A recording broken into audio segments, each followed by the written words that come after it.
hereby call on December 11th, 2023, a meeting of the Town of Hanson Planning Board to order at 6:30 p.m. I would also like to announce for all those in attendance that this meeting is being recorded for distribution on Whitman Hanson Community Access. Playback times and other related information on this recording can be found at whca.tv. With that call to order, we have tonight present all planning board members, as well as the town planning office in full. We have some visitors that are in attendance that have signed in. Thank you for coming tonight. If everybody could silence your cell phones, just out of to avoid any issues with the recordings, that would be wonderful. The first item of agenda on our business. Welcome back, everybody, after Thanksgiving break. It's so nice to see everybody back and healthy, and hope everybody had a great holiday. Not enough turkey. Not enough turkey. So it's great, and then for the public as well out there in the town, we hope everybody had a wonderful holiday. The first item of business that we have on our agenda this evening, gentlemen, if you find in your packets, it'll be item number 1. It's the approval of the November 13th, 2023 public meeting minutes. Motion to approve. Motion to approve the minutes is made by Mr. Kemet. Second. Properly seconded by Mr. Benonato. Is there any discussion in regards to those, regards to that motion? As always, I'd like to thank the planning office for doing a stellar job on the minutes for our meetings. Seeing no questions in regards to the motion, all those in favor signify by saying aye. Aye. Opposed? And any abstentions? Abstain. Mr. Ellis is abstaining. The vote will be 4-0-1. The minutes are approved. Mr. Ellis, for the record, abstains. He was not present at that meeting.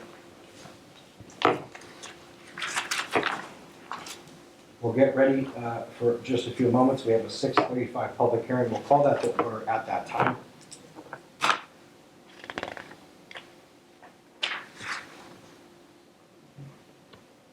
And in preparation for the public hearing, we will have, it's item 2. No, sorry. Yeah, item 2 in your packet.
The time having arrived of 6:35, the next order of business on our agenda is the continued public hearing of the MBTA zoning district progress update.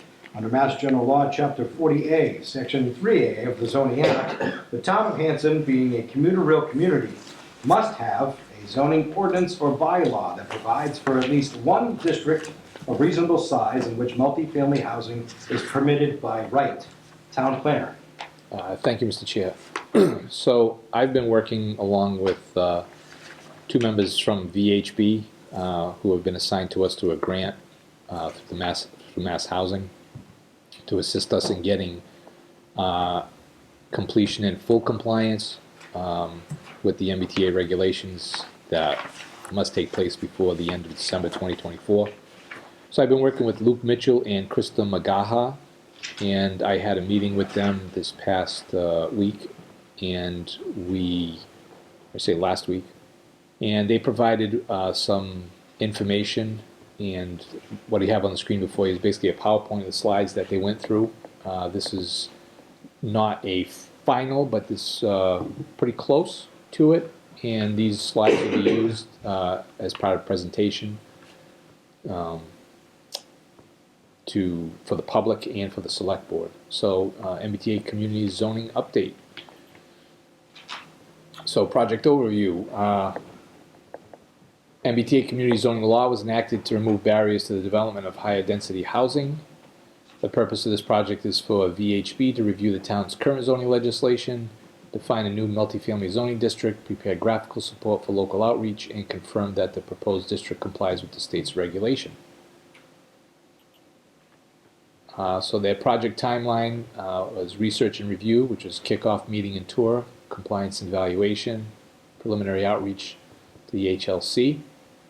Next would be the consensus building, which is prepare district visuals, assist with local outreach, and then last will be implementation, which is full HLC application, zoning overlay language. We're sort of in the consensus building area right now. So what are the state requirements? Well, Hanson is categorized as a commuter rail community. Hanson is required to create a new multifamily district of 50 acres at a minimum. Hanson is required to increase the multifamily unit capacity by 750 units at a gross density of 15 units per acre. Multifamily shall be permitted as of right with no age restrictions, and the compliance deadline is December 31st, 2024. So the proposed district, the district profile that we're looking to create, it has to be one contiguous district. Well, let me rephrase that. Our district is one contiguous district. It's 74.5 acres total. It meets the 50-acre minimum. There's 6 separate parcels that comprise of this zone. 100% of the proposed district is within a half-a-mile radius of the Hanson MBTA commuter rail. So the T is obviously here. This is the station. This heavier outline here is the proposed district, and it encompasses, as it says, 6 parcels. The bulk of this district is comprised of 2 parcels here that are currently mostly forested. There is a house on each one of these parcels. The parcel here to the west that abuts Phillips Street is actually owned by the town, and there's some parcels close to the main street. Also falls within this zone is the area of the former Ocean Spray site and the site to the south of that.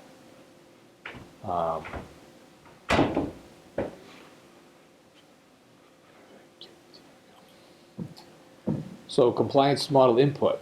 So zoning input summary. This is information that was put into their Excel spreadsheet model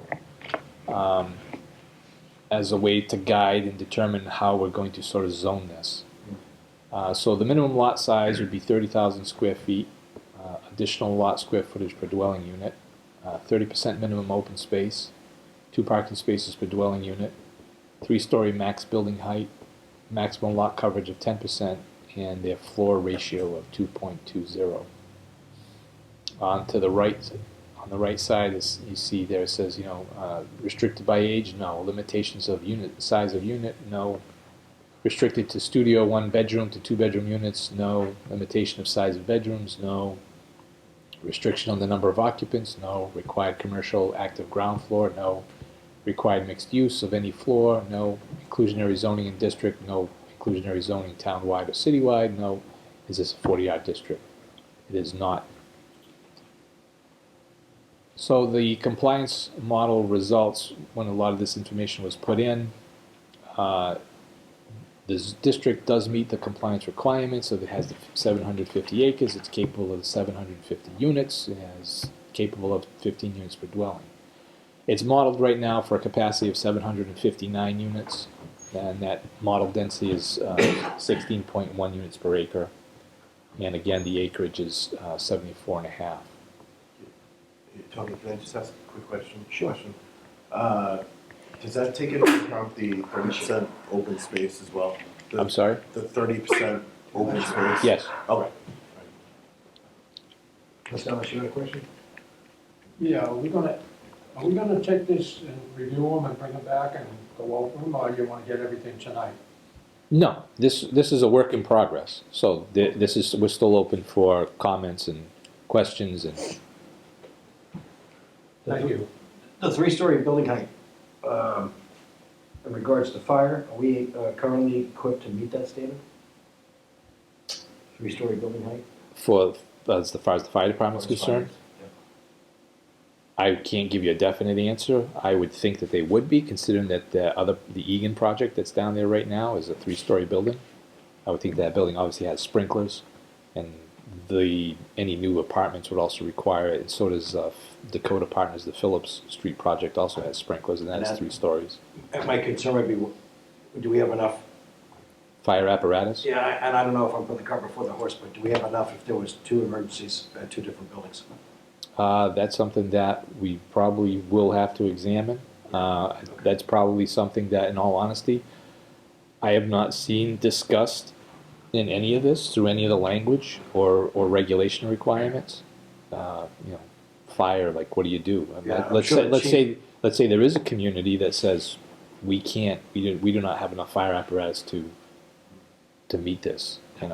Though I think the expectation is, and I'm only speculating, but I think their expectation is these will be built out over time, and not all communities will actually get to these numbers.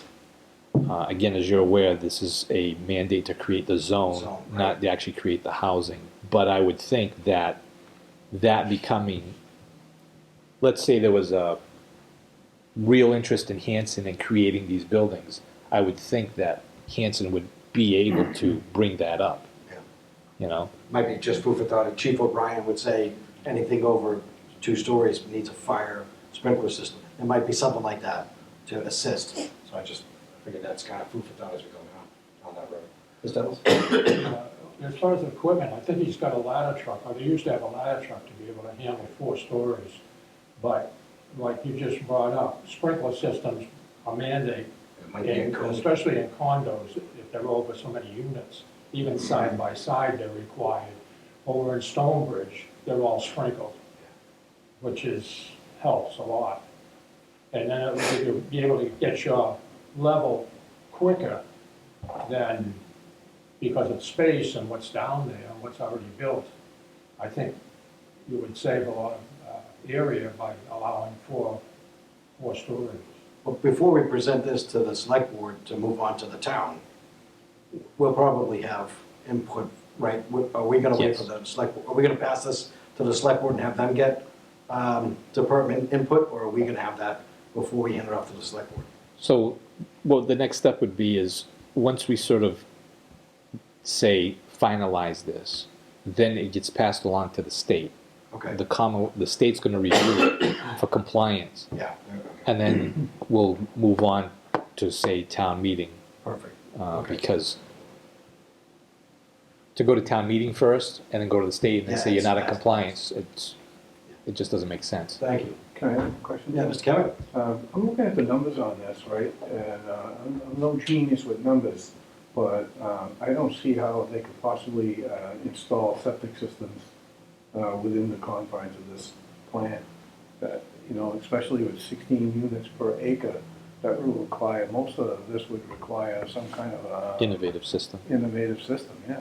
And I don't know, is the state gonna change the rules to suit these sites, or, I can only give you some, we'll say, feedback or scuttlebutt that I've heard Mhm. from certain presentations that the state has made regarding these regulations, and communities have asked them, hey, look, so you want these, and let's say we have to, even towns that have sewer, we have to expand our capacity at our Station. sewage treatment plant, Yeah, sure. and they're applying to the DEP for expansion of the sewage treatment plant, the DEP is saying no. Mm.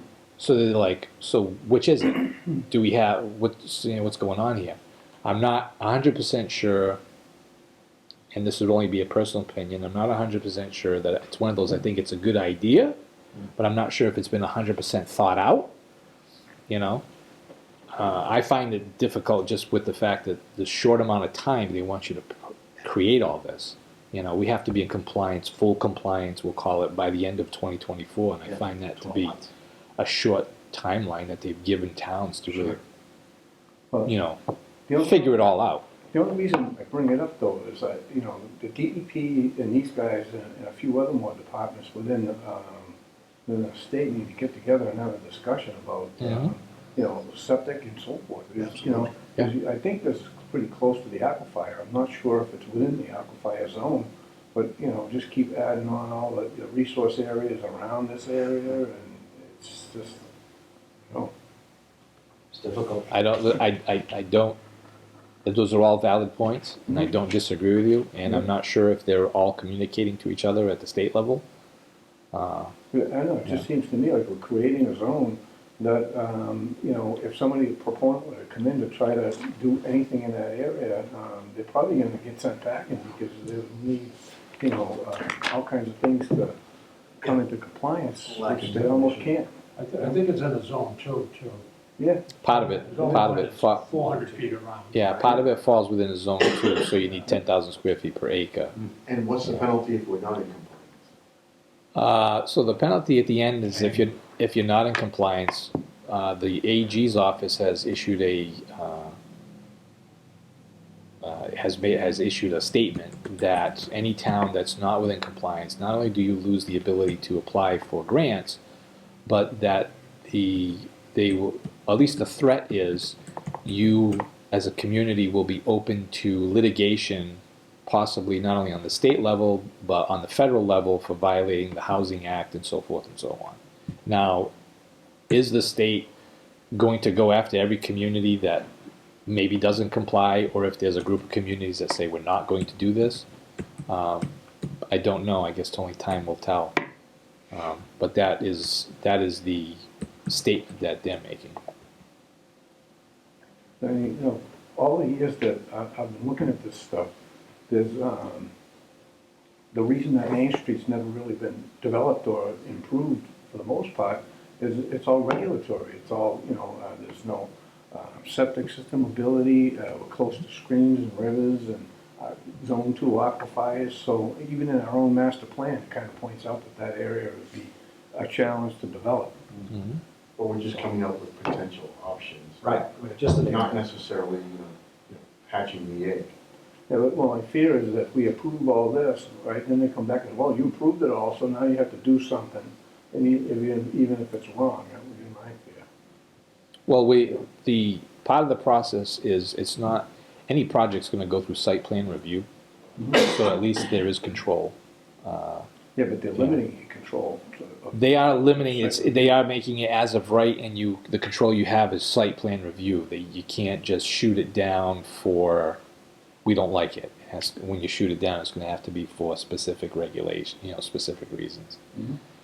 So district visuals, existing conditions, land use, zoning, developable area, pedestrian paths of travel, utilities, underutilized sites. Proposed district, land use and density diagrams, examples of architecture, housing type matching the community character. So you see the ones that say in progress, they were working on those and they're continuing to work on those. So this would be the district that you're in more of a 3D sort of model. So again, the district's 74.5 acres. At the closest point, the district is approximately 100 feet from the Hanson commuter rail. It has an average ridership of 70 and features 428 parking spaces. The proposed district includes 17.6 acres of wetland. So for a reference, this is the current two buildings going up, 969 and 999 Main Street. You see the wetland here is shaded.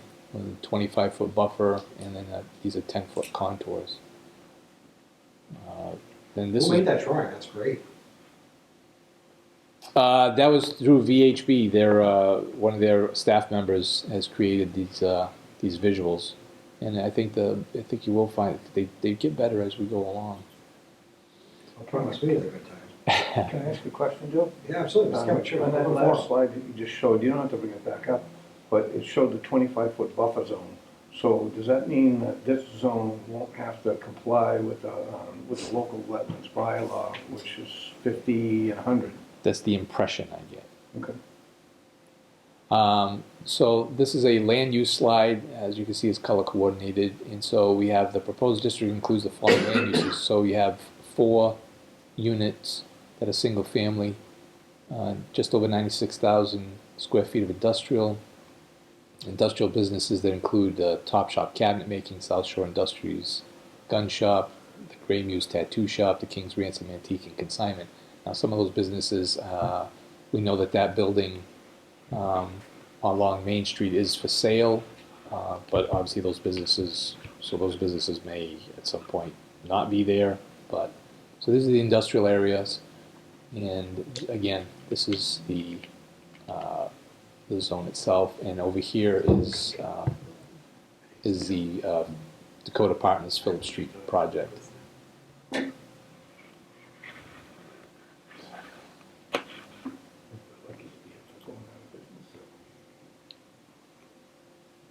So, come on. Let me go back. These are the same slides. Here we go. All right. So land uses surrounding the proposed district. So you can have the T-Stop Market, Spiro's, Dunkin' Donuts, some office space, Cranberry Square commercial building, Buddha's Bounty, Art Gallery, Thompson Waste Removal, and Attic Fanatic. New mixed-use development, Station Landing, which is currently under construction, 965-999 Main Street, which will include 2 3-story buildings. Building 1 is 3 first-floor commercial units, 14 one-bedroom units, and 12 two-bedroom units. Building number 2 will be 3 first-floor commercial units, 10 one-bedroom units, 3 one-plus bedroom units, and 10 two-bedroom units. And that obviously is these 2 buildings here. So this is an overlay of the current zoning. We have a residence AA zone, residence B, business, commercial, industrial, and our flexible overlay district. One thing when I was speaking with VHB, and they were going to run some numbers, it was the potential of,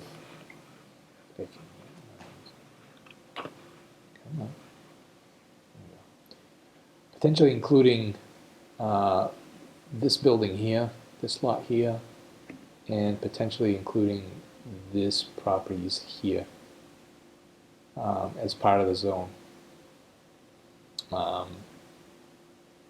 Because you can't, it's not just vacant land. You can also, convert existing buildings to something else. Let's say you had a single and you want to convert it to a 2-family or a 2 to a 3. How many acres is that empty lot next to it, the parking lot right now, next to T-Stop? I don't know off the top of my head. I do know that these 2 are being sold, or I say are up for sale, and then you have the parking lot next door. I'm not sure if the parking lot, which is owned by the same person on the south side of Main Street, I'm not sure if that's part of the for sale, or if that's being held back.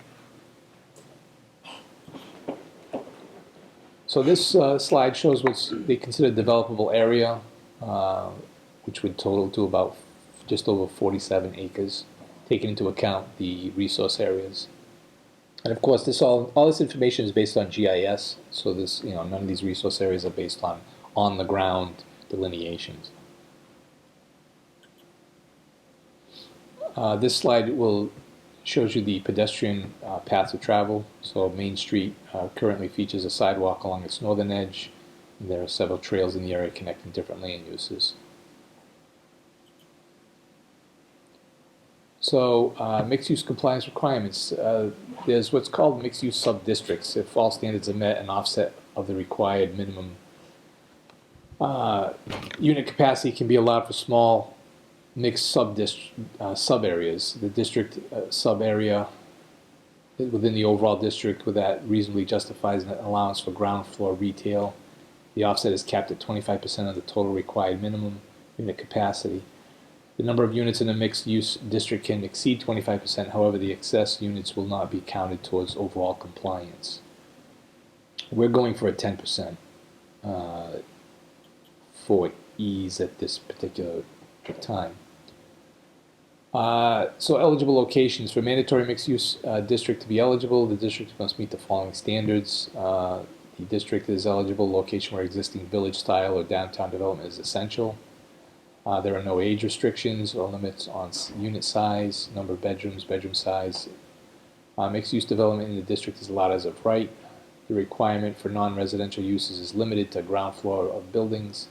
The requirement for non-residential uses does not preclude a minimum of 3 residential dwellings per unit, dwelling units per lot. The requirement for non-residential uses allow a broad mix of non-residential uses as of right in keeping with the nature of the area. There are no minimum parking requirements associated with the non-residential uses allowed. The state has now, the MBTA zoning originally was going to be all residential, but now they're allowing for a mixed-use component, which we sort of have down in that area.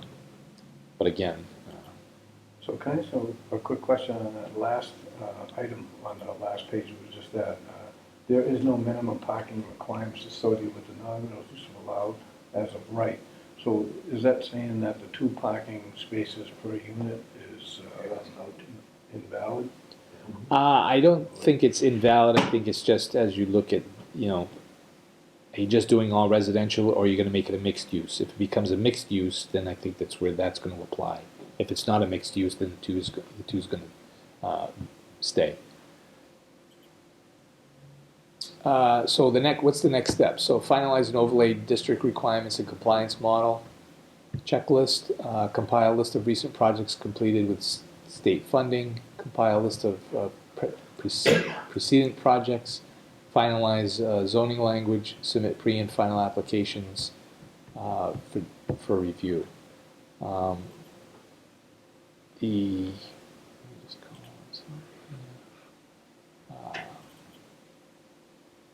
don't have to go over this page by page, but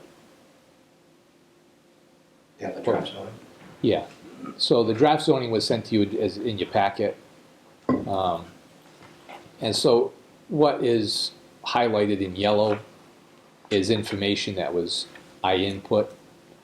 The rest of it is what I'll call, and I'll use the term boilerplate information that was prepared by the Commonwealth. The areas that you see or the lines that you see identified in red are areas that I had highlighted for myself. I have questions that I need more information on and clarification. So what you could do is when you have a spare moment, if the board could read through these, take a look at those, please feel free to comment or make any recommendations that you see, and we can work on these together. Okay. And for the next meeting in January, maybe we can start going over these. I'm also attempting to have 1 or 2 of the members that I'm working with from VHB to attend Perfect. the meeting in January. It's not included in the grant funding, but I think that unless they're not crazy expensive, I think there's some money in our budget for professional Consultation. consultation. We could cover their coming to the meeting and either here or via Zoom, and they could answer any additional questions because they have a lot more experience doing these. So. Right. So that's what I have on that update. Tony, if you could bring up the slide again. Same thing, not trying to put the cart before the horse. If you go to the slide that you had where you showed pedestrian egress, another thing, again, not trying to put the cart before the horse, but there should be some discussion at some point, I think, in regards to the back lot of the Ocean Spray area, where the current egress is into that lot, if that was to be developed. It's one way in, one way out, and you've got a congested intersection with the MBTA train there. Sight lines from different areas is really poor.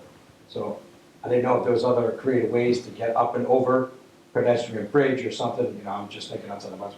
But I'd like to make sure that that's up there as well, because that, I think that's a major concern, Mhm. if that was to be pedestrian areas. But again, we've created the zoning, but I just think I personally think it's a topic. Board Yeah. members, anybody else have any? Oh, You go know, ahead, Tom. we're creating the zone and we're creating the zoning, but I want to have this as tight as possible. Sure, yeah. You know, I don't want it to be. I'd like to try and remove as much ambiguity as possible. Like, almost like if that's on the table to be developed, a passenger bridge needs to be looked at, or some creative way to create a second Yeah, egress. some kind of safety. Yeah, yeah. I would. Traffic management. Yeah. Absolutely. I 100%. I would like to at some point look at creating a quiet zone for Hanson, and especially down in this area. But a quiet zone means that when the train is going through town, they're not laying on the horn, or at least they're not supposed to. Right. But one of the things that when you're going to create a quiet zone, you have to make improvements at these crossings, and so you have to find ways to make it so that the specific ways to make this a much safer crossing, so that a person's going to know that the train's coming by. Right. I think, I think most people know when the train's coming because you can feel it before But So the other thing, can I? Any other questions or comments from the board? Yeah, just Mr. Kevin. to your point, in that area, if you go through there after the train leaves, right, there's this mayhem coming out of the parking 100%. lot. And, so all those traffic patterns that are in here, if this is all gonna happen, needs to be looked at. Because, it's already a mess. If we start adding more, and we got those 2 units coming online further down on Main Street. And, you talk, I think there was maybe 75 units with 2 people each at least. So, I mean, the traffic is already going to be impacted. Lighting or audio-visual crossings, we might be able to, if you had an opportunity to cover some of that with this. Seeing how we're going to be applicable to the zoning requirement, maybe we'll get a grant for, proper crossing, something like that. yeah, there are grants for when you apply for a quiet zone. I believe it's valid for 2 years. So there is Okay. programs out there. It's a particular program. It's not like you just come up and say, "Well, I want to make a quiet zone." There is a program that you apply for, Okay. and Any other questions or comments? Mr. Ellis? I just got a few things, because I looked at it, what you had sent out, and I think that you might want a regulation, goes on to what you have there for the buildings, off-street parking for cars and bicycles, and to be stored away from the main buildings, because they're all electrified now, and they're having a problem with bringing bicycles into hallways and starting fires and so on. That's been an issue down on Phillip Street, actually. Yeah, I mean, this might not be what you have to do right now, but this is some of the things I saw. And, Requiring exterior storage? right, it should be open Good too. point, yeah. Even in automobiles, they're in the same situation now. Like a So covered if on. they had garages, they'd have to be separated somehow. And probably sprinkle, but I don't think you can sprinkle them if no heat in the buildings. It might be difficult. And you got the reducing greenhouse gases, I think it is, that you can't reduce the requirements for green. Right now, they can't get enough material So I would think that maybe you might want to put something in there if unavailable. You know, if they start building these things, like Boston had stopped the green too, because they can't get enough material to make these buildings green, as much you might run into, just bringing it up. I don't know if you want to put something in there that's just available. And, if you got in there that that the planning board is in charge of this, and Yes. also the select board, but it's not clear as to how that happens. Like, the planning board will come up with the rules and regulations and then pass it to the approval of the select board, let's say. It almost looks like a joint thing. For a site plan review? Yeah. You know, for this review of everything down there, in the wording that you have there, it just says, final plan by the planning board and also the select board. Could you do me a favor, and Just, could you make those notes on a copy of the zoning bylaw that I sent you? yeah, And yeah. I know. right on the pages that they were on? And then that way we can just make a copy of it. Sure. Do I get a secretary for that? As a matter of fact, that might be the easiest thing to do. If each one of you has comments, Yeah. the copies that you have, Just write it right on. write them on those comments, and then at the next meeting you can turn them into us, and we can, Go you over know, that. Yep. yeah. And the only thing I didn't really understand was that you have in there fee in lieu of, and it's up to $400,000. What is that? And it goes to the housing or something?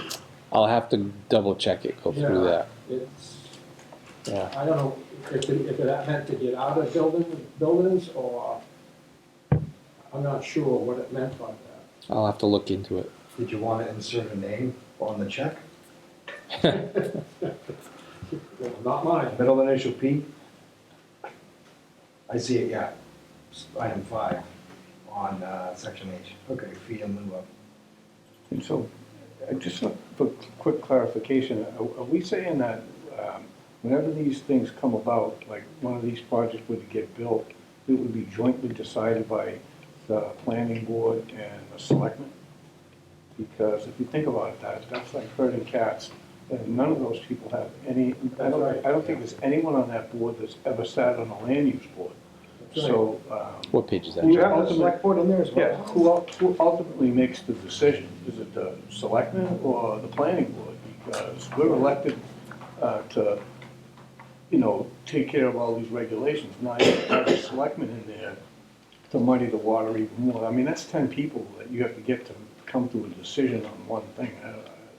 We have enough trouble with 5, never mind. I Well, saw everything that had the planning board was the site plan review. Where did you see the select board? Well, somebody just mentioned Oh, is that, that yeah. it? Yeah. Special granting permit. Special granting permit authority. Include the select board. Oh, I think I highlighted it for that, just for that reason, was to bring it to your attention that, you know, the special permit granting authority, So there's gonna be some words in between. I think the final, no, I'm thinking that maybe we could just make it the planning board. right, the final decision by the planning board will be brought to the select board for whatever. Great points all around. Yeah. Like I said, these are, this was a template, so we can adjust these to, You don't wanna eliminate them, you just, because like Well, it's you gotta, were saying, there's too many of them on there that have no clue. it's gotta go to them for review before town meeting anyway, so I think if we just. Right, yeah. But the So final state that, review, So one more quick point on that. The special permit granting authority as it is now, Hanson is one of the few communities where the special permit granting authority is the zoning board of appeals. Most of them is the planning board. So if we institute this plan, we need to change the fact that the special permit granting authority is the zoning board and not us. no, Yes, we do. it specifically says the planning board. But it also says or zoning administrators as they designated No, by the that's- zoning for the issuance of Oh, special. on Well, the way this. he's got it highlighted, Yeah. that wouldn't include the zoning administration and designated as zoning. Mr. Kevin's talking about a general practice in Hanson. Well, yeah, it shouldn't be. Yeah, special permit grant bodies, we have it designated as a ZBA. Yeah, but what you're going through now is you label it, it's like condominiums. The ZBA has the condominium buildings, and we have the roadway. Yeah, I know, but my point is though, is, you're saying, site plan review authority is, item 20, but item 21 is special permit granting authority. So all of these projects, if they get built, right, will not be able to get built, under the subdivision rules. They would have to be done under special permit granting authority, which in this town is the zoning board of appeals.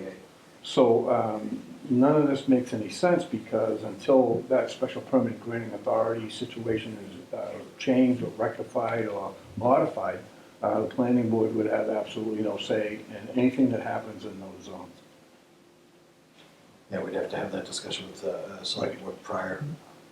Yeah. Well, you're almost on item 20, line 20, the Hanson Planning Board will be responsible for site plan review and not Yeah, only but- the review, but the What installations But and what I'm everything saying, else. Don, is that it doesn't stop there. 'Cause when Right. you set to item 21, supplants item 20.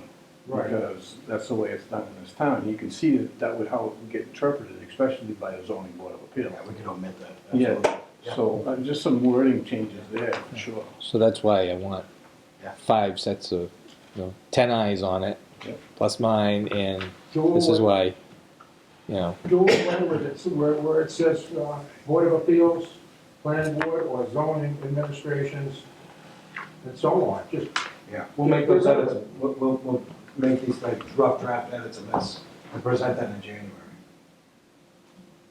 Did you have anything else in your notes? yeah, just that $400,000 in lieu of fee. again, this is a boilerplate, so now we start going through it and fine tuning. For January. Electric bicycles, I said that. So put your notes in this rough draft in the January, we'll be able to sit and edit all that. You want me to do all? You got the notes. Any other comments from the board? This is a public hearing, any comments from the public? Sorry, I put my glasses back on. Wonderful, with that, we'll continue our entertain a motion to continue our public hearing. So moved. Motion's been made and seconded, properly made by Mr. Kenneth, seconded by Mr. Cohen, in regards to continuing the public hearing, thank you, continuing the public hearing till tentatively January 8th. Any questions in regards to that motion? Seeing none, all those in favor signify by saying aye. Aye. Opposed? So that will be continued, Tony, till January 8th.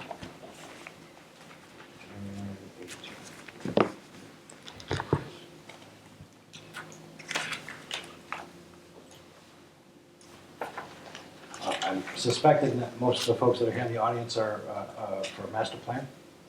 Yes. I'll take a motion to take the agenda out of order. So moved. Motion's been made. Seconded, properly made and seconded. Any questions with regards to that motion? All those in favor signify by saying aye. Aye. Opposed?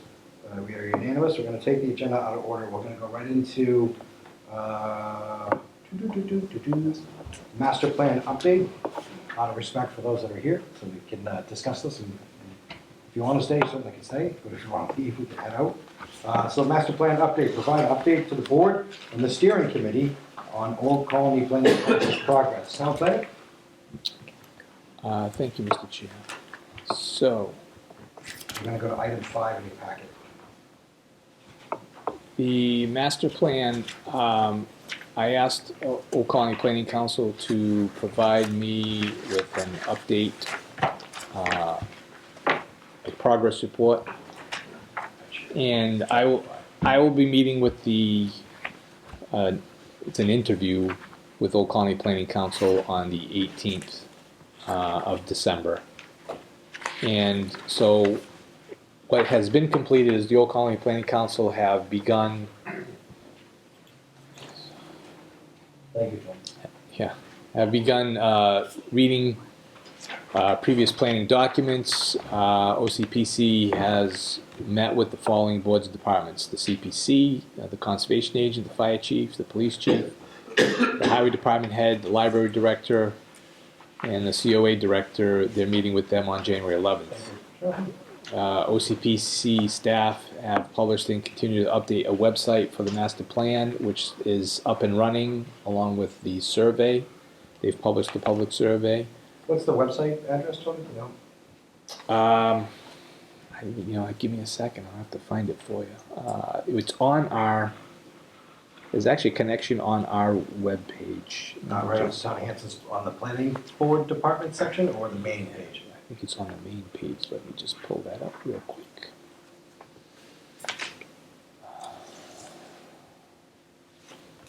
I know that. Oh, right there, master plan. Yep, here you go. Right there. So under easy access for the public, over here in our minutes, So you go right to, on the main Town of Hanson web page, there's a link to, under easy access for the master plan. yep, and so it'll bring you right to the Old Colony Planning Council's webpage. Provide information regarding the master plan, who the contacts are, upcoming events, access to the public survey, information about the workshop that was done last month, along with the slides that were presented. So the public can access it through, as you say, our main webpage. Great. Anyone on the board who hasn't taken the survey, I recommend that you take the survey. And that includes, any members of the public, or if you know any members of the public. Well, that does bring up a good question. I mean, is there gonna be some kind of public outreach, notifying people of the survey? Yeah, I think they I'm said going we're to- do two. Or is it a big secret? This is going to be going out, our IT assistant is Okay. in charge of the social media. And so now that this is up and running, I've been waiting for the public survey button basically to start working. And so now that it's up and running, I will put it out on all the social media sites. We're gonna have, I think we're required to have two public hearings with OCPC here present. And can we also ask that the selectmen start announcing this at their meetings regularly? So that anyone watching those meetings would be aware that the survey is available. And can I ask one more question? We're a steering committee, right? So who do we talk to about steering things?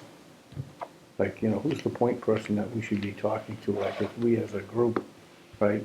Have questions? Yeah, questions or. If you would have like to see questions, something happen. comments, you want to see something happen, I'd say get in touch with me, and then I can pass them along to Old Colony Planning Council, because we're sort of all working together as a group. Is it with Megan? Was it Megan? Rhiannon. Rhiannon, thank you.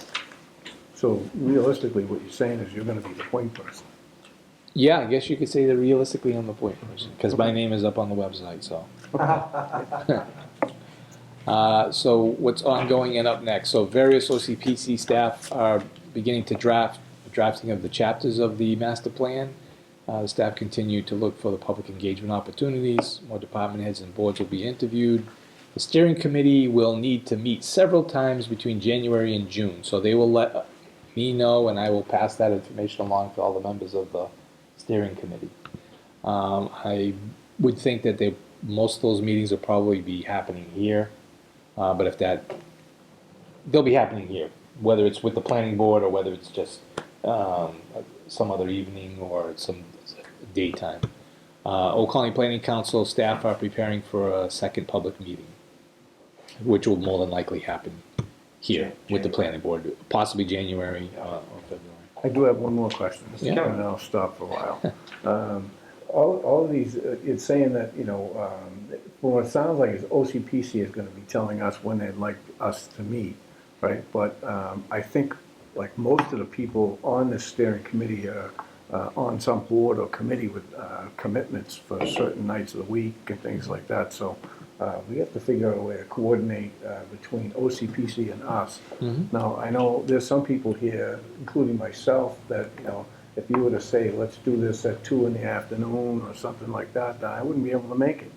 Right, and I'm not saying that's what they're gonna, I'm not saying that's what they're going to do. If they ask for a meeting, I'd like to try and set it up during a planning board meeting. Makes Okay. it that easy, because All right, then everyone can attend. Yeah, well, that's the plan. And we'll set time on the agenda for that, Okay. you know. Because I know a lot of these groups, you know, they work during the day from, 9 to 5, so they like to meet at 2, or, so it's not gonna work for us. So that is the progress report that I wanted everyone to be aware of, and we've created a contact list of all the members, just an official contact list. So that's the update for the master plan. Great, thanks, Tony. We have the full steering committee here. Any comments from the steering committee? Any questions, concerns? Yeah, I mean, if you have anything that, our master plan is also on the website. I mean, it's long, but if you, It's dense. yeah, it's dense. But if you want, if you read through it, and you see things that, you might have questions on, or say, gee, that's a good idea, or I'd like to see, please feel free to, come up with comments or questions, and, we can, for discussion. And that's all I have on the, master plan. Great.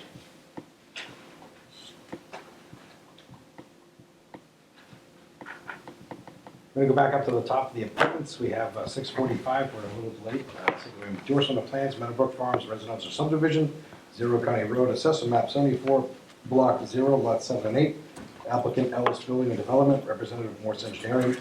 And just for the record, no relation to Mr. Ellis of our board. Town planner. So the applicant, their engineer couldn't be here this evening, but they have filed the certificate of action at the Registry of Deeds. Right. So that's on file. They have also filed their covenant and recorded it. In the covenant, it refers to the book and page for the certificate of action, so those conditions, so there are references. And they've also added that information to each sheet on the plan.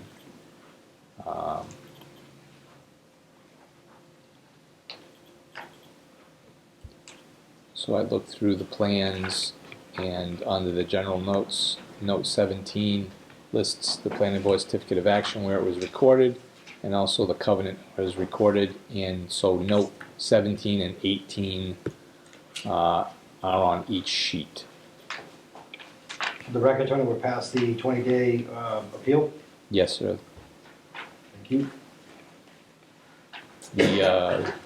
That took place they took place in November. I believe it was the 13th of November was the 20-day appeal period when it was over.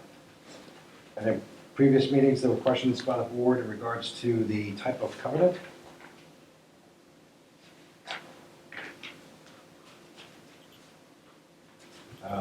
Well, the covenant is the standard G1 form that the town has. I think there may have been, was the case of the bond.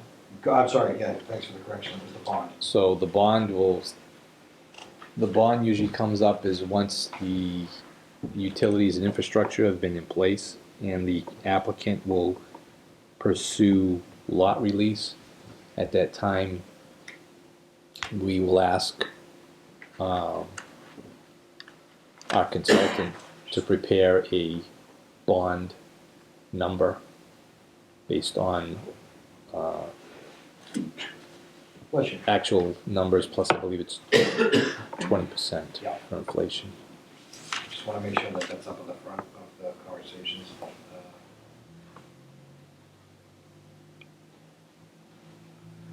So for the board members, look, you'll see that everything that was required under special conditions, it's recorded in the covenant. All the updates, we added two things right there at the end, those are in. That's a new item, was it L or M? I believe it was. The M. That's the week in regards to the shut-off valves. Any of the board members have any comments in regards to the certificate of action?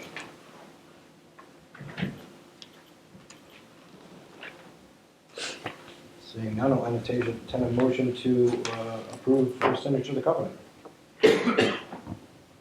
So moved. Motion's been made. Second.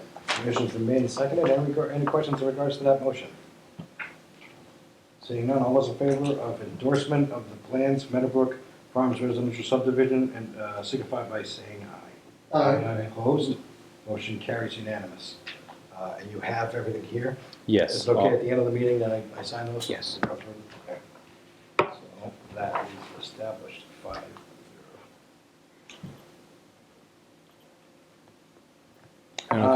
Improvement to private ways, applicant Bob Goslin, KMG Development Corporation, seeks a positive determination for completed work on Roller Coaster Road in conjunction with proposed construction activity 120 Roller Coaster Road, assessment map, lot 38 of 79.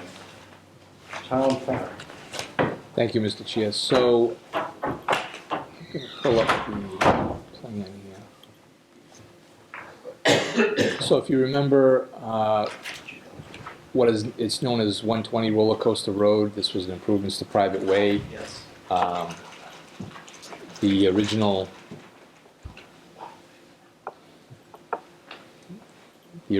applicant was a Michael Curtin. The original applicant was Michael Curtin, Yes. and Mr. Curtin received an approval by the board for an improvements to private way, and what that was the drainage was going to be placed on this lot to prevent any runoff from entering the road. Correct. Because Mr. Curtin only controlled one half of the road, and there was opposition from the other owners along that road for any improvements within the way. That being said, the drainage systems have been installed, and this is an as-built regarding depicting those drainage systems, and there has been a request made by Grady Engineering that the board issue a positive determination so that they may obtain a building permit. Now, one thing I think you're going to notice is that the photograph on this plan, you're going to see that that house is up, but it is not completed. It is empty.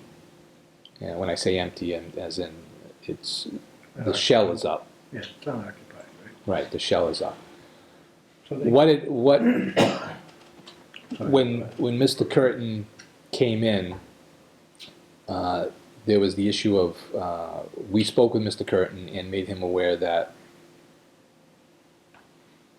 through the building inspector as well, give you a foundation permit, put the foundation in, and you put the drainage at the same time. Doesn't make sense to put drainage in and then go back and do the foundation. So you can do that all at the same time, come back before the planning board, get the positive determination, and then we'll pass that along to the building inspector, who can then give you a permit to put wood on the foundation. I'm not sure if there was a lack of communication maybe between Mr. Curtin and Mr. Goslin, whatever, but this is where we're at, and I reached out and sent a letter to Mr. Goslin saying, hey, you need to come in and give us the request, the as-built, and meet all the conditions, and give us the as-built plan and the request, because technically that's the procedure. And he did. And it's a little after the fact, but the house is not completed, and so he's looking for a positive determination, and we'll pass that along to the building inspector's office. So I have a question, like that house is up, right? Mhm. So all of the, stormwater management stuff, you're saying it's not complete at this point? No, it is. No, it is? Yes. Was it completed before the house went up? It was completed before the frame went up, yes. Because, it's kind of like you say, the cart before the horse. How do we send a strong message to these people that this is not how it's done? That would be my only, we're gonna sit here, we're gonna approve this whole thing, and at the same token, these guys have jumped the gun, and it just seems like, if we allow this type of behavior to continue without some kind of, I don't know, slap on the wrist or something, I don't know. Just my 2 cents, I guess. No, I understand what you're saying. I'm not sure what. Also, it could be internal in the town hall. We've got to tighten up zoning inspection. And, people are pretty much building houses, and technically, they put that up without approval. Right. Where's the building inspector, where's the Right.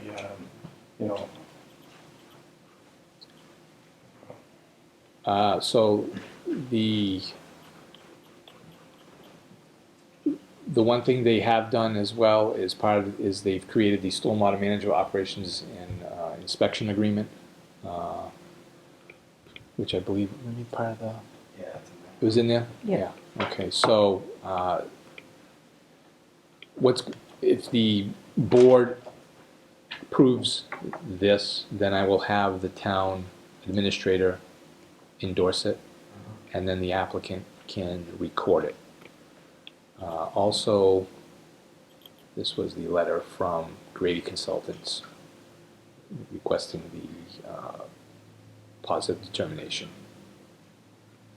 And can I ask one more question? Yeah, let's go. Yeah, so we have this document telling, saying that they have a management plan, right?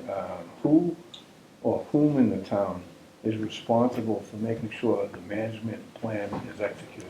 And I ask that because this document is actually meaningless because we know that, the highway surveyor is not gonna go down there because it's a private road, right? So, he's not gonna care what happens with that stormwater management structure. So, how do we assure that going forward that someone's actually going to look in the hole, so to speak, to make sure all is well?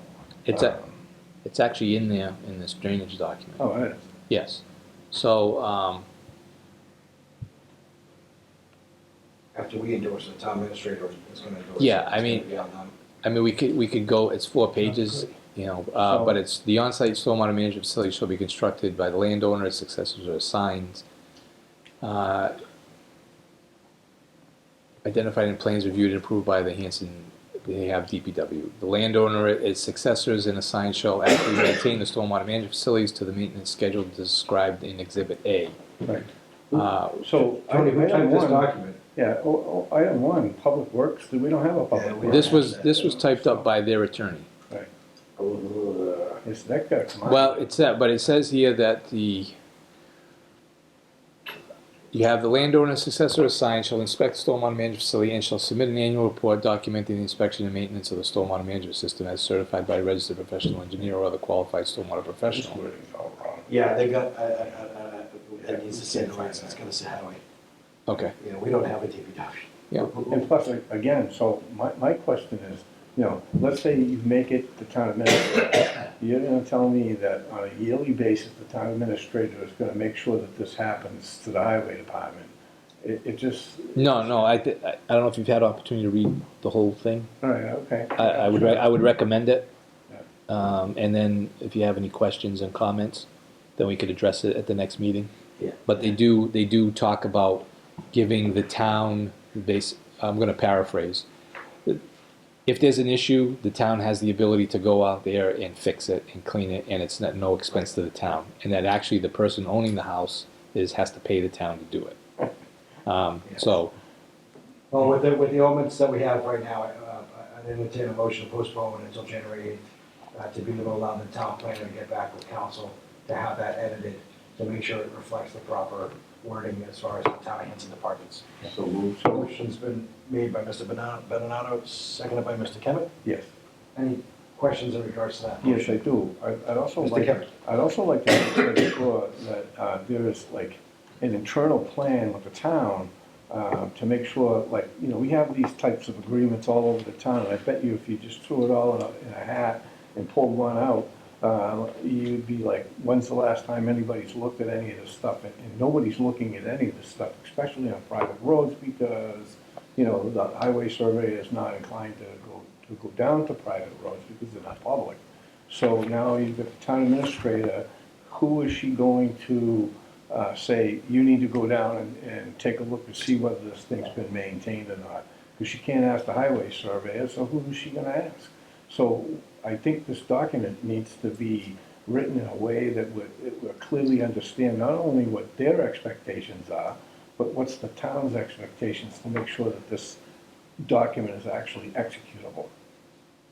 I just see it, I don't see anybody, we're assuming that the town administrator is gonna put it on her calendar on a yearly basis. She's gonna ask herself, and given her busy schedule, and if it comes up around the time of town meeting, this is never gonna happen. by the town administrator. I just want to point that out. So request Mr. Benonato to rescind that motion? Mr. Benonato's rescinded that motion. I entertain a motion to request, to postpone till January 8th. So that the wording and the documentation can properly reflect the right departments, mainly being Hanson Highway Department, not DPW, with the inclusion of an enforcement schedule, endorsement and enforcement schedule, Inspection. and inspection schedule, as Mr. Kim has pointed out. Mm-hmm. Motion's been made, I'll second that. properly seconded. Any discussion in regards to that motion? Seeing none, all those in favor signify by saying aye. Aye. Opposed?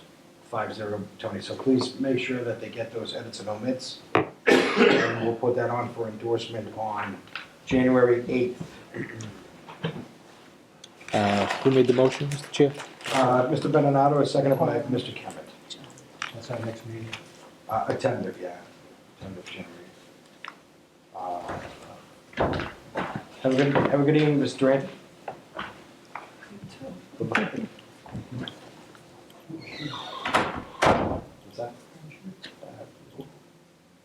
Moving on, we have a continued discussion for investigation of possible extension of existing business zoning and the flexible overlay. Town planner.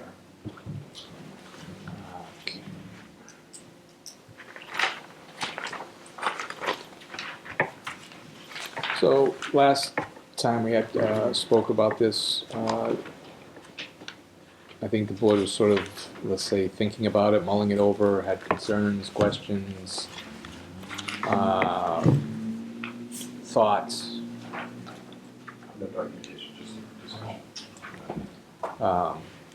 And so I guess we just, at this point, is more as if you've had any further thoughts on it, any feedback that we could have for the record, and then just your thoughts, if anyone's putting it in writing, or just if you want to put it here on audio, and then we can, play absolutely. it back. And Tony, if you go down on Route 58 and you come up from the Halifax town line, there's a very small business district there. From that point on the northern side, basically at the intersection of Bridge Street and Monpont, from that point north to South Street, there's actually, from that intersection down to that tip of that business area, there's actually 8 businesses that are there. Yeah. So I kind of, I'm looking at it as, is there any, putting it out there for discussion, with that many businesses along that Route 58 corridor, that, and as we can see, it's not business zone. So how does Curious that- about. Yeah, so how does that happen? How does that, yeah, right, that was my point. How do we have, and don't get me wrong, some of the businesses are not-for-profit organizations, but, how would we have had that here in the town, where we would have a business that would be run, and not in a business zone? is it, Yes, please, Mr. Elton. What happened was, years ago, that whole route was all designated as business. Okay, so. They come all the way up to the lights. Okay, And the one on the corner of Union Street and Monpont Street going up to the lights was designated for Brockton Public Market, oh, okay, where Shaw's is now, okay. was supposed to be down there. So they made that whole district, the people that were in charge of zoning the area down for business down there. So what happened was, somebody bought the land, I don't remember who it was, and they decided, asked the town to reduce that back to residential, because it was nobody that wanted the Shaw's type building down there. They wanted it up in the other area, so they changed it back to residential, and that's the way it's been. So you'd have almost half the grandfather. Yeah. The reason why I bring this up, one of the main highlights, reason why I bring this up, is that we do have a wonderful area here in town, that being the Cranland Airport, that is not in a business zone, so there's no way that somebody could, I don't believe, I'm not the person that make the decision, but I don't believe anybody could ever fly a charter flight out of there. I'm not sure if they would, like a small Sandpiper Airlines or something, I don't know if There's it could. actually already businesses in there there's, So my point, there's already Yeah. businesses that are a there. parachute company. Yeah, that's right. So not, that's, the parachute company is one of the 8, there's actually another company that's in it. So not talking about the encompassing Cranberry Bog that's around the Cranberry Airport, but the Cranberry Airport itself, and then all the businesses that are dotted all the way up to that South Street, Union Street intersection. If I was to look, and I've looked at a lot of areas, if I was to look at anything about it trying to stretch the purposes of the business district, it would be to grab that stretch again. Because it just seems like, if that's the case, Mr. Ellis is pointing out that there was a previous change of zone, that people didn't look at the fact that there's already a ton of businesses right along that whole stretch. Got a question. Can't we just make it, mixed use too? That's a good. You could do a mixed That use, covers everything, because there's residential and business there. you could do a mixed use overlay as you have down on Main Street. So it'd be a Which was business- also part of this discussion, looking at expanding that as a potential. So it would be a business residential AA overlay? That, in the white that's residence A, A. sorry, residence A. And if that's the case, what's the application of that? Which is the lesser of the zoning? Is it the business or is it the A?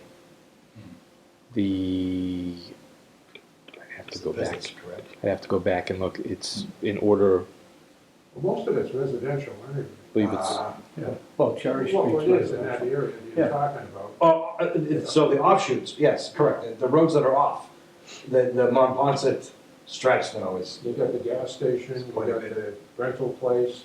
Yep. And that's it, isn't it?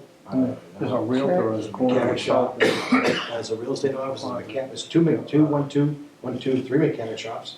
Well, if I- Houses in between? Yeah, there's a dotted sporadically here and if I might, Mr. Chair, just Yes. quickly. there. So, in a residential A and a double A zone, If you want to change the whole thing all the way down to you have overlay, uses permitted by special permit. Museums, private schools, nursery schools, and colleges with or without dormitory facilities, including dance, photographic, and music studios, provided adequate off-street parking areas in accordance with Section 7D are provided. Cemeteries, hospitals, sanitariums, and other medical institutions, including medical and dental laboratories, nursing homes, rest homes, and charitable institutions, telephone exchange buildings, radio stations, and utility structures, provided that there are no service yards except for required parking. Funeral homes, mortuaries, and crematories. Home occupations such as dressmaking, home cooking, repair of portable equipment or appliance, real estate agent, arts and crafts, selling antiques and computer-based businesses, but not including convalescent or nursing home, tourist home, motor vehicle sales, or similar establishment offering services to the general public that be engaged in as an accessory use of a dwelling by a resident of that dwelling upon issuance of a special permit by the Board of Appeals. So, not knowing exactly which businesses that you're, do any of those businesses fall under that, what I just read? Absolutely, yeah. So that's why they're there, because they were granted a special permit. And now what happens is, if that business closes, then it can no longer be anything other than that business. And to reapply. So there's no other opportunities for a different business that might fit the space to be able to go in there. Which again, I've made this example on more than one occasion, which is the old VCA on Main Street. Because it was a VCA, it could be nothing more. It could never be anything other than a VCA. Without going back to, and they still have the option of going back to the ZBA. Right, they would still have to go back to the ZBA, but you couldn't put in, let's say, a contracting business or split the building up and put in 3 different businesses in the back. Let's say you condoed out the back, because it's not a business. Mixed use, then that will. Well, the mixed use would allow retail and residential, which is what you have with 969, 999. Oh, can I just mention the problem with this, right? I live pretty close to it, drive by this area all the time.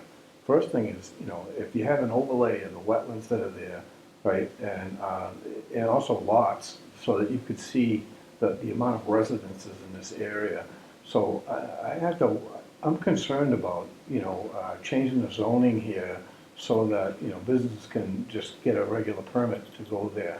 I like the idea that they would have to go through the ZBA for a variance because it's so packed residential and there's resource areas and there's all kind, it almost doesn't even make sense to even think about that area from a perspective of, like looking at from Union Street all the way into Halifax, all kinds of businesses all along that route. This is a lot different than Main Street, and it's very residential and very quiet. And to start allowing businesses in that area, I would have to think hard about that.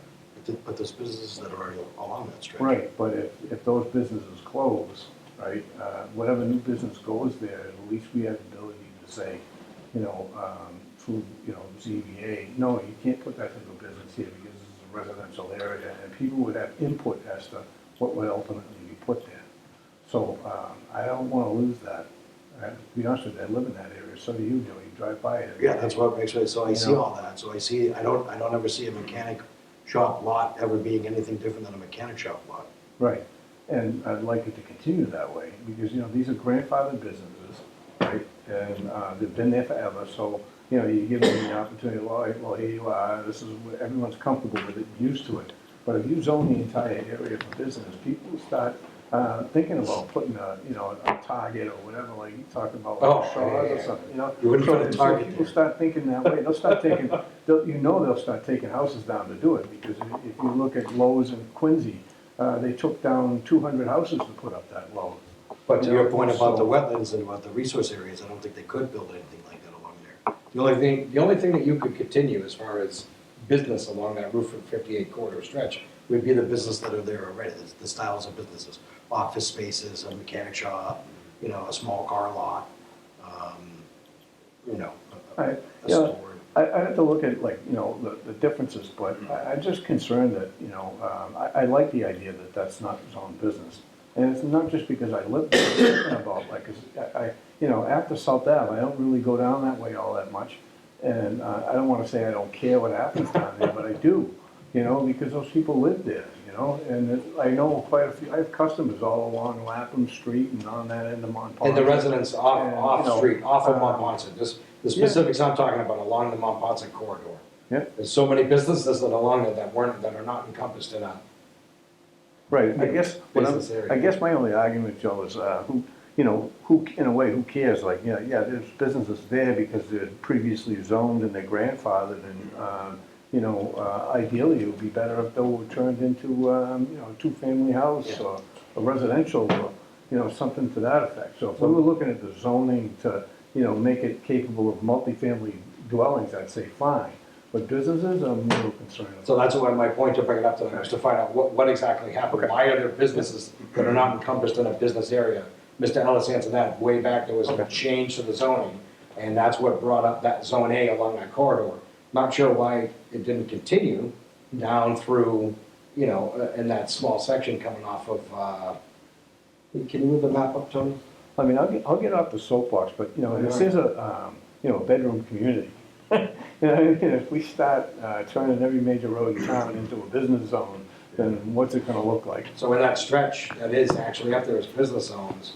There's a liquor store, a former restaurant, Yep, a mechanic shop, and then a prefab. That's it. That's along that stretch. But if you go from where that stops to that intersection of Union and South Street, there's another 8 businesses that are in that area. So you've got a business zone that has 3 businesses. Oh, there's an insurance company. So there's an office space, so 4 businesses. And then you got another along that other stretch, you got 8 businesses. It's almost like when they made that, it's the wrong section, I don't know. And I want to be clear. When I brought this up, it's not because I'm looking to create Route 1s throughout Hanson. oh, You no, I know that. It's more to just try and expand. And considering that Main Street is, let's say, one of the focal points right now with Hanson, and revitalization is maybe sort of just kind of stretching it a little bit. Right. Is there any other areas? And it's only because, again, the mechanism is, well, if they're not in a business zone, they go for a special permit, and they get the special permit, and then it's all they can be. is just that. If it becomes something else, now there's no other opportunities for Hanson. We lose out. Once if that business closes and walks and goes away, now we've lost that business and no one else can go in there. But in some instances, I guess. Now, but also I'd like to say is that all these require site plan approval Yeah, through the ZBA. Which may change.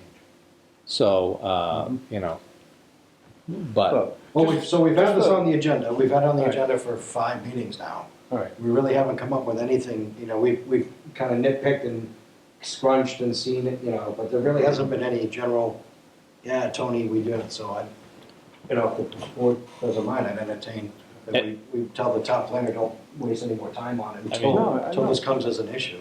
I think this is worthy of discussion, because if you think about it, if not this board, some other board decides to make these areas business zones, right? You've changed the rural character of the town. Sure. You know, and I think that's an important distinction. It's in the master plans, in the open space plans, in the housing production plans. So all of these changes that we're talking about are already in the plan. Yeah. Right? And there's reasons why they are what they are. And, you know, people have talked and discussed that, you know, like if you drive down Monpont Street, there's a lot of scenery to see. You know, it's not overdeveloped, and it's not like he says, a Route 1. You know, and it's important to make sure that we don't start looking like Route 18. Right. Coming down and that could happen. But Tony's original point was just for us to kind of spitball it. I think we've done enough. I don't think we need to keep carrying on. If we need to bring it up again, we can certainly bring it up again.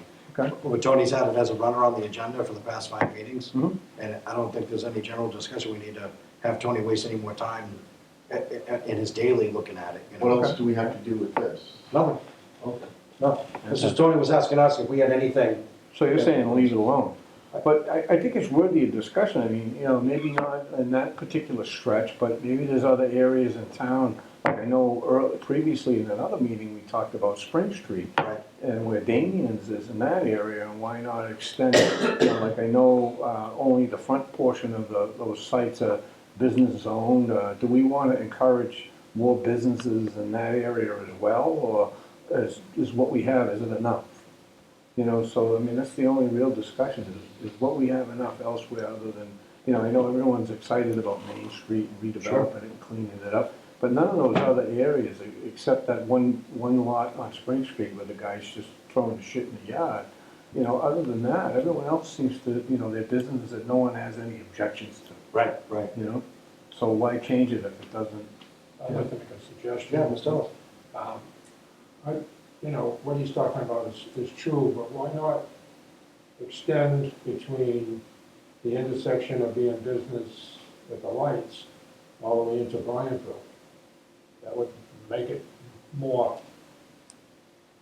developable area. Oh, right there. The Yeah, business on zone. Main Street, right there. Right on Route Just 27. connected. All connected all the way down. Just make it Main Street.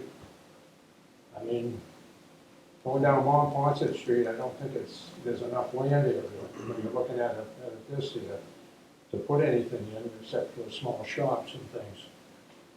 And if they want, a lot of them can go in anyway with, like John was saying, go in to get a, CPA approval, Right.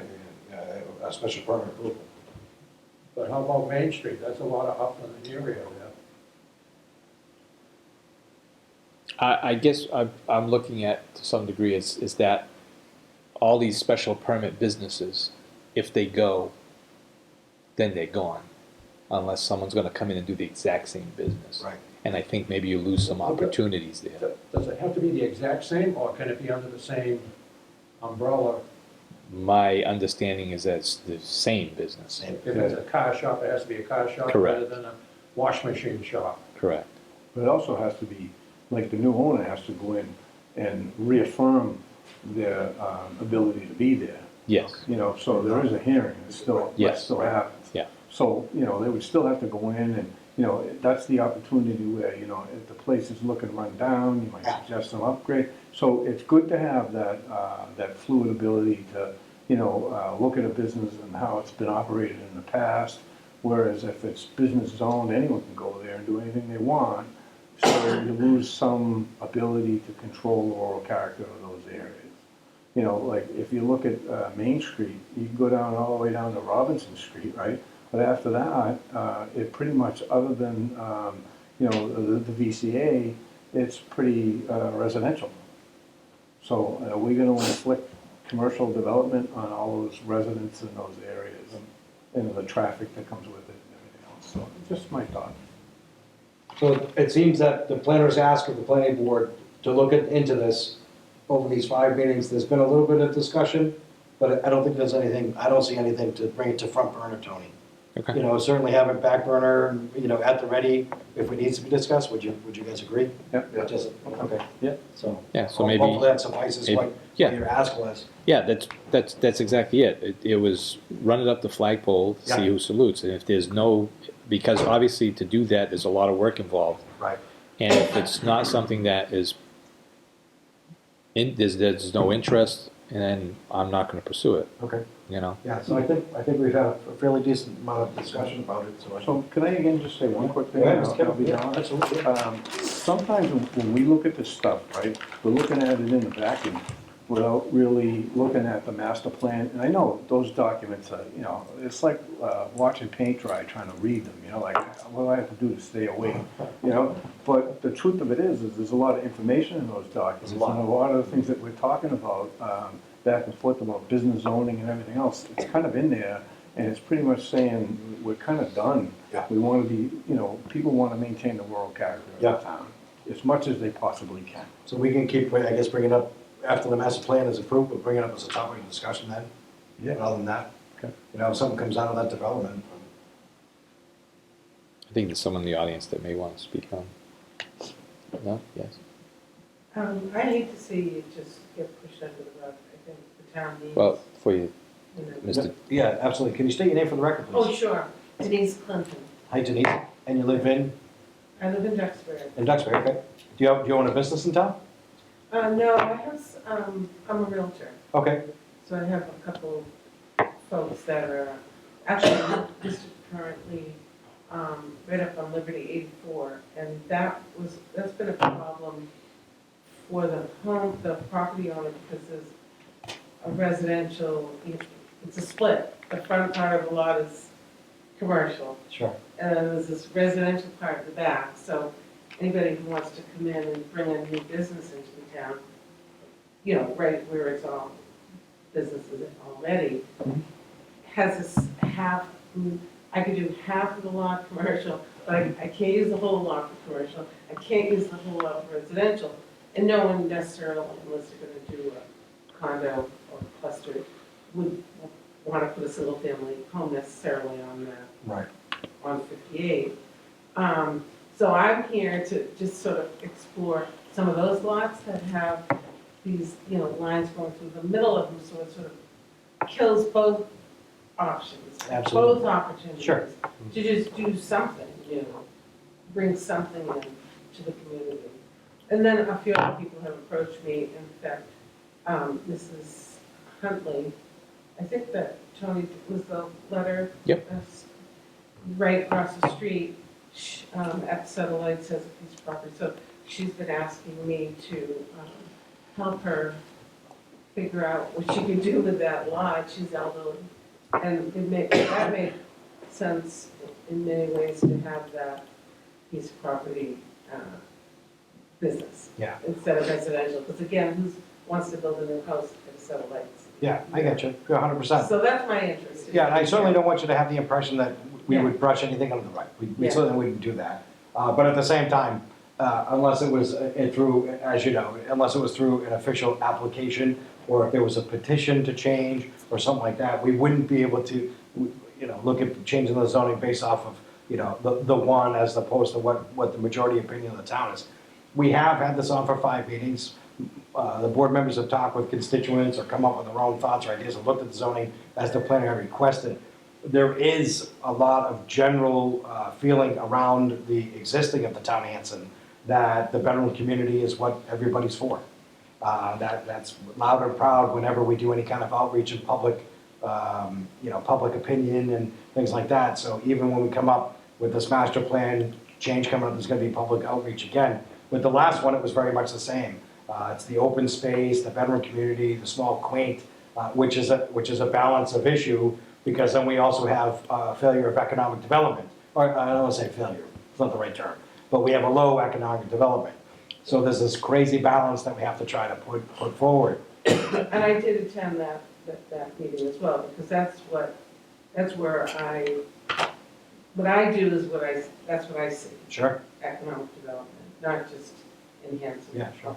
So people come to me to look at a piece of land, Right. and they want to bring some development, and it's just those split lots. Yeah. Well, so there is a They're already, mech, like in a business zone. but there is a mechanism to be able to take care of that. Yeah, So our ZBA has, or our special granting authority to be able to look at that. yeah. So Tony, can you go into the address that she's talking about? Like, point that out where that is? Right here. Right there.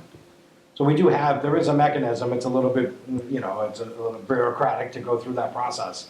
But there is one that is in place to be able to ask for that from the town. As we're discovering tonight, if there are businesses along Route 58 going down towards Halifax that have applied for that and been granted for that in the past, it exists for people to be able to, to have I properties. just started the process, and that particular lot on Liberty 84, the one that's clear next to the back. It's in the blue, I right sold it, Right in the blue in the corner. where the yellow is. Yeah, up on a little bit to the left. Yeah, that's the Hunley properties. Yeah, yeah, that's that one, the other one I'm talking about is way up, heading towards McDonald's. Anyway, I sold it Thank from you. the previous owner to this owner, and I had several people come are interested in bringing a business in, but it's that residential component in the back that they can't even pave a lot for their business because that's there. So it's an existing, a lot in an existing business area that's split, residential and commercial, almost down the middle of it.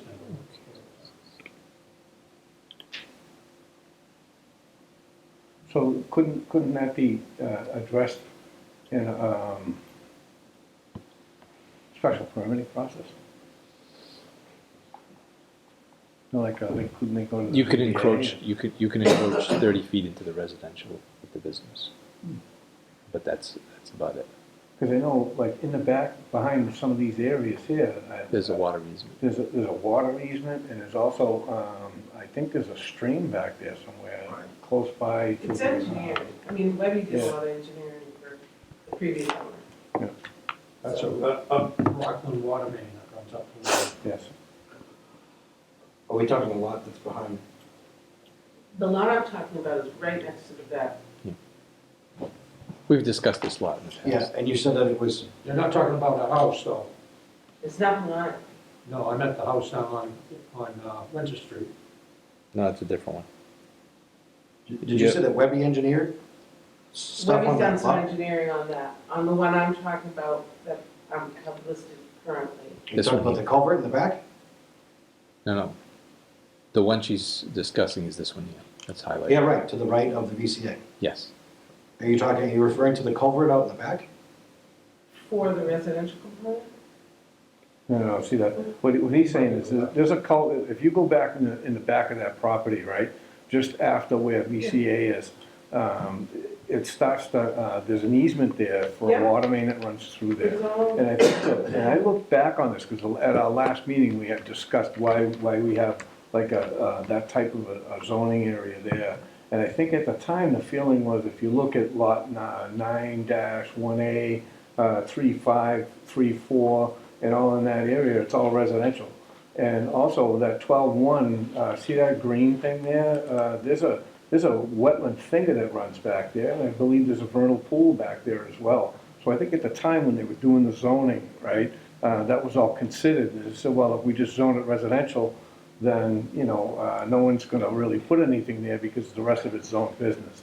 So I think that's why that happened like that. That doesn't make it right, but, I'm just pointing out that, that was likely why, so the because, front part is the commercial part that they Right. can't go back into, so they wanted to put I don't know, a store or something, Mhm. anything that the town could use. But then they can't, approach into the residential component. right, But if someone came in and wanted to do a a residential component or something, Right. which it's not really suitable for that type of development. It couldn't go into the commercial place, so it kind of kills both options. Right. I well, don't think on By that having specific, that line. I'm not an engineer, but I don't think on that specific lot, I don't think that the commercial could be extended. That's what I'm saying, the commercial cannot go further back into the residential. Even if the zoning was changed. Well, if the residential component, if it was all commercial, I don't think it could be. it actually could. I've got boots on the ground experience with the lot itself. I don't think it could be. I mean, I don't know if, I'm not any of an the, engineer, I mean, Webby did the work, and I have all the setbacks, we have everything. But I'm not here to, you know. Yeah, no, I gotcha. I just, it can't, it's not a successful lot, I guess that's the way I'm looking at it, for one use or the other. Right. And so it's sort of like this dead zone, because it's, you know, right in the middle, so it's neither this nor that. Well, just, so for your edification, originally, that lot was held by the town for the purposes of if the septic system were to fail at the school. The little Right. thin lot next door? Yeah, the little sliver. Yeah, that was that's it. next door. Right. So, 12-2. but that whole area That was was sold. done for that, the idea that, if the septic needed to be figured out, that Andy's would be telling there. it owns it now. Yeah. Mr. Ellis, you had a comment? No, Okay. thank you. Sure. Okay. Oh, one question. Isn't there something on, when you got a commercial lot that you can go a certain amount of? 30 feet. Into? Yeah, 30 feet. Oh, just 30 feet? So when they go back 250 now? I think it is, isn't it 250 feet back? Up there, 225. 225. So you could only add 30 feet to it then. So anyway, I'm not sure there's any more to discuss on that. Mr. Chair. No, I don't think so. It'll certainly come up as topic again. I appreciate your comment, and thank you. I appreciate it coming in. And certainly, yeah, if you have this, obviously The more experience. I know. Yeah, you know, yeah, that's Because I wonderful, do yeah. have people that have owned land in town for quite some time. Yeah. And want to sell their estates or do something, and so that's sort of where I come in. Sure, So I market it for them, but I'm just also trying to, educate myself about what they could possibly do, but I'm not their estate planner. I gotcha. Yeah, I gotcha. Is that the kind of auction one? Probably at the auction off. Yeah, the town, that little lot. The former septic area, yeah, it was. Next door, yeah. So who owns that? I'm not sure who owns it. Andy's town. Oh, I have the guy's name. Andy's? Yeah. From Brockton? I don't know if it's from Brockton, I thought Kingston, but that's who owns it. Hmm. Because I approached him to see if he wanted, I sold it before. Kim, sit back down. I heard somebody wanted to put a solar field in there somewhere. Farm. Solar farm, I don't think there's enough sightline to be able to get sunlight out there. You're right. But that's actually not too invasive, you know what I mean? Yeah. For a use, environmentally. Appreciate your time, appreciate you coming in and your Is there comments. anything else I should stay for? What's your next, Just board business updates. okay. I don't, No, really, just, yeah, it's just board business. You're certainly more than welcome to. Oh, no, I know. I figured I'd ask. And I'm sorry, I didn't know that you were here for this particular, I would have taken that out. Oh, no, that's fine, I'm interested in hearing what everybody has to say. Appreciate your time, thanks for coming in. So thank you, We hope to see you gentlemen. again. Yeah, thank you. And Thank I'll you. catch you the next time. Yeah. You got Thank you. it, thank you. So moving on to board business, board subcommittee updates. Nothing for open space, that's not gonna kick off, we know, until master plan gets heavily involved, they start asking for that input, I think that's when the board's gonna get back together. And OCPC had their recent junket, did anybody be able to attend, were you able to go? I would say, Yeah, yeah. nice. Did you enjoy it? Good. Yeah, it was good, did you go? Yes, Yeah, it was a good time? Yeah. You had a good time? the food was pretty good. Yeah. And lots of networking, Nice. handshaking, Cool. Mr. Sit up by himself though. I did, Yeah, yeah. did you? I had to take off a little early. Mr. Ellis, But High that's Street all right. Park. Yep, we're moving along. Moving along. Breaking ground next week, right? Yeah. Yeah, right, yeah. We got the big equipment, steam shovels are coming in, the big bulldozers, some dynamite. I'm sorry, your ticket was one entry only. You're not allowed to come back in. Steam shovels. Steam shovels are going. Hey. No, it's going good. Have you heard from anybody on the back No. plan or any of that? Oh, yeah. All right, I'll have to get together with you. Is that from land planning, sir? Land planning? No, No, the plans for the park and stuff. Yeah. The land plan is pretty much done right now. Okay. Town planner was reviewing them. Oh, nice. At some point, we gotta bring them forward. I have spoke, I don't know if I talked to you or not, but I have spoken to the wire department about that easement. yeah, you mentioned that. Yeah, okay. So something you think we'd be putting forward in fall town meeting? Yeah, I mean, I don't know if the park committee wants to put it, you know, we can get it up on the website, we can get it up on our webpage. Yeah. And we can get it up on social media, say this, here's the park. Yeah. Or, you know, here's, Well, I think so, but I better find out from some of the other people. right, right. I mean, you know, that committee is on their own, Yeah. but if they want to get it out there, we can always put it up on the planning board webpage. Let us know. Just let us know. I think we should move the two-holer up there right away. Just put it on. We'll get what? Andy's towing the two hole house. Two hole? Yeah, up by, up on, A two-holer is two latrines. Yeah, I know what There's you're one talking down- about. there's one down in those Yeah, John. right, That's but what they I'm use it saying. together. That should go up to that park right away. isn't So there, isn't there two hole down on the Elsie Thomas property? Yeah. Anything else, Mr. Ellis? No, that's. Thank you. that's Mr. very Cohen. much We're working on it. Appreciate it. We took a, It's a blank page. You got yeah, that. we took a nice tour of the WHCA facility in Whitman. And we'll be putting out What's doing an a report. Women Hanson Community Access. Oh, okay. And we'll be doing a recording up there in January. And we don't have an air date yet, but we'll be putting out some information. Great. Yeah. Mr. Kimmett? Well, I have a bunch of stuff, but I'll make it as brief as possible. Community preservation is looking at possibly financing an update to the, what is that plan called? How's the production plan? Housing production plan. So we're looking at that, and we also have some stuff, what else? That's probably about it that really concerns you guys. Yeah, that's good enough. I'll make it brief. I don't want So to go that's into the housing, this. HHP. Do you know, is Judy Barrett gonna be involved now again?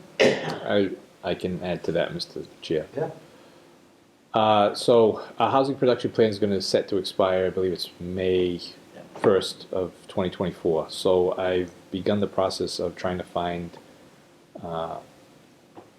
what is the process to update our housing production plan. So I reached out to the folks at the state. There's no real, let's say, fill out a form and you can just add some information and you're up to date. They suggested going back to the company that created the housing production plan, which they had a copy of at the state level, and said, you know, Barrett. So I've reached out to that firm. They did get back to me. We're trying to set up a time to discuss. At the same time, the state had also mentioned about grant funding opportunities, and then I did a little research and that found that CPC can, that's one avenue to pursue funding for updating the housing production plan. I reached out to the chair of the CPC, Mr. Kemet, and we've had some discussions to try and, so I'm trying to get a meeting with Mrs. Barrett or Miss Barrett Yeah. and find out process, cost, and then I can bring that to the CPC to get an idea of the cost and see if they can put some money into it and if there's any potential grant funding opportunities to help us. I'd like to try and get the process started before we expire versus after we expire, you know. I know there's gonna be some upcoming communications with Hanson Housing. Would there be any funding available from them? Yes. Perfect. No, okay, great. So, but on that note, just so you know, we have several projects. We have an open space application coming in for an acquisition, Okay, which is competing with Tony's plan because we can only use our administrative funds without going to town meeting. And we only have limited funds that we can use for surveys, things like that. So what he's asking fits in perfect with that, right? But our open space acquisition plan, not so much. yeah. But I'm getting a lot of pressure because everyone wants to acquire this open space Okay. because of its value to Okay. both, conservation and other interested parties as well. Priorities. Yes. And I've put together a meeting and invited yourself and Tony to go to the Housing Authority to discuss some of the possibilities of some of the plans that Tony's talked about and trying to bring those forward, with help from both the Housing Authority, outside agencies. We're trying to come up with some kind of a plan, combined with CPC funds to try and do something with LZ Thomas instead of, rather than talk about it, do something, it's some action. get some Shovel money on around. the ground, some shovels Yeah. and stuff like that. So we're working on it. I'm hoping that the meeting on January 11th, which is a public meeting, anyone can go if they want, and I think we're gonna post that so that anyone on the planning board wants to go, they can go and listen and, get some input as to some of the thinking on that. And we also have a project coming in for the front of where the food pantry is, the nurses' quarters in the front. There's somebody's interested in developing that into some kind of mental health facility. Okay. So that seems like a good use for that site, and so we're gonna entertain that, whether we can fund that or not. But other than that, I think that's about it. Do we know what the Hanson Housing Production Plan costs? The last cost was? I do not know, but I'll go through our files and see Are if I we can find forced something. to, are we forced to go through the procurement process with that and get bids and? Again, I'll have to go Okay. through our records We to have, see what we was have done. May town meeting coming up I and think, sometimes free cash is available. so the housing production plan, I don't know if you guys have read it or not, but it's kind of like, Every day, we're all, every day, John. we're all together and we're all like thinking alike is mostly what that document's about. There's some demographic information about, which you can find in both the open space plan, this information's already out there and it's been updated since that plan was updated. So to me, it just seems like it just needs an edit, so if that goes over whatever funds we have available, I'd be like, I'd have to question that one Yeah. because it's, It's pretty mostly- detailed. Yeah, it's not a huge plan, you know Right. what I mean? So, I don't know, let's hope. I've always kind of read that as a mini, like a chapter of a mini master plan. Really what it is it's almost like a legal document between the state and the town that, we're gonna work toward, getting 10%. the 10% and Right. so forth. Yeah, Thank you. all right. Mr. Bernardo? Actually had a conversation with Ed Heel, putting it on the train to Boston, believe it or not. Our plan is to, one, meet together, then pulling in everyone else that was there before, in the beginning of the year. So we have a reconstruction plan. Nice. Can I make a suggestion? Like currently and in the past and historically, the highway service been the one that was, running that whole thing. I think that needs to change because it just seems like in the last 20, 40 years, it's like they don't really want to get involved in it all that much because, they're town employees, they don't want to meet at night. I get all of that. So I wonder if it's time to have him as a liaison person, someone you could talk to and discuss things, but meet independent of that because it seems to be, in my mind, a stumbling block to forward movement in that whole thing. So that's just my 2 cents. Thank you. All right, anything else for go to the order for board business? And then you go to town plan for administration, town planner update. First, I'd like to go over some correspondence that we've received. First one is a letter that was dated November 18th, 2023, addressed to Joe Campbell, Chair, Planning Board.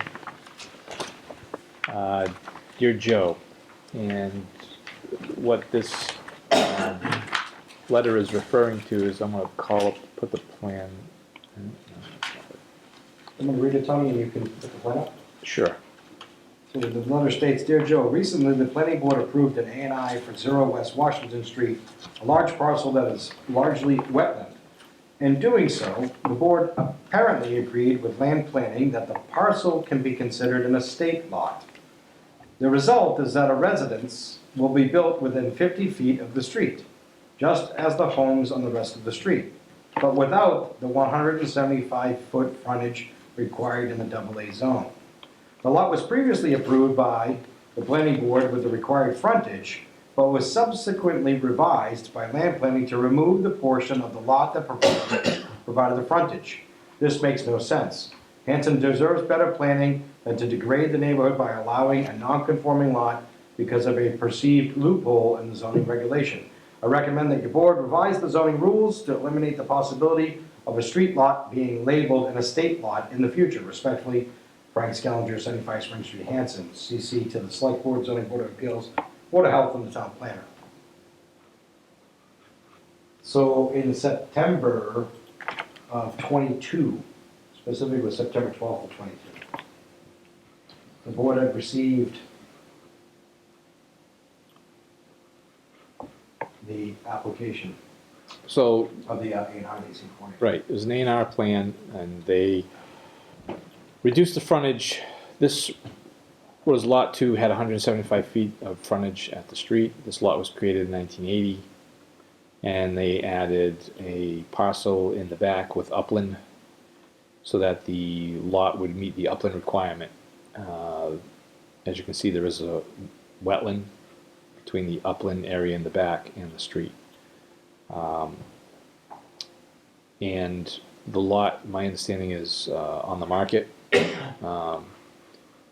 And they had less than the required 175, but more than the 40 feet.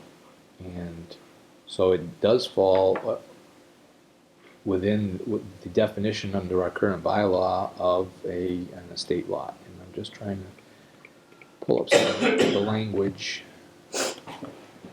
So I know when we did, we talked about this with Cushing Trails at one point where, you was know, very much it the was a same. lot, it's the same scenario where, Right. you know, and I thought we were gonna create a bylaw that didn't allow people to use inaccessible upland to add to, you know, the front of a lot. Like, you know, you get this lot that really, by all rights, shouldn't have been built on in the first place because those uplands in the back are not contiguous to the uplands in the front. So, But the way that the current A&R came before the board, the current zoning, Yeah. you know, it's, I don't want to say it's a loophole, because I think that's a improper term.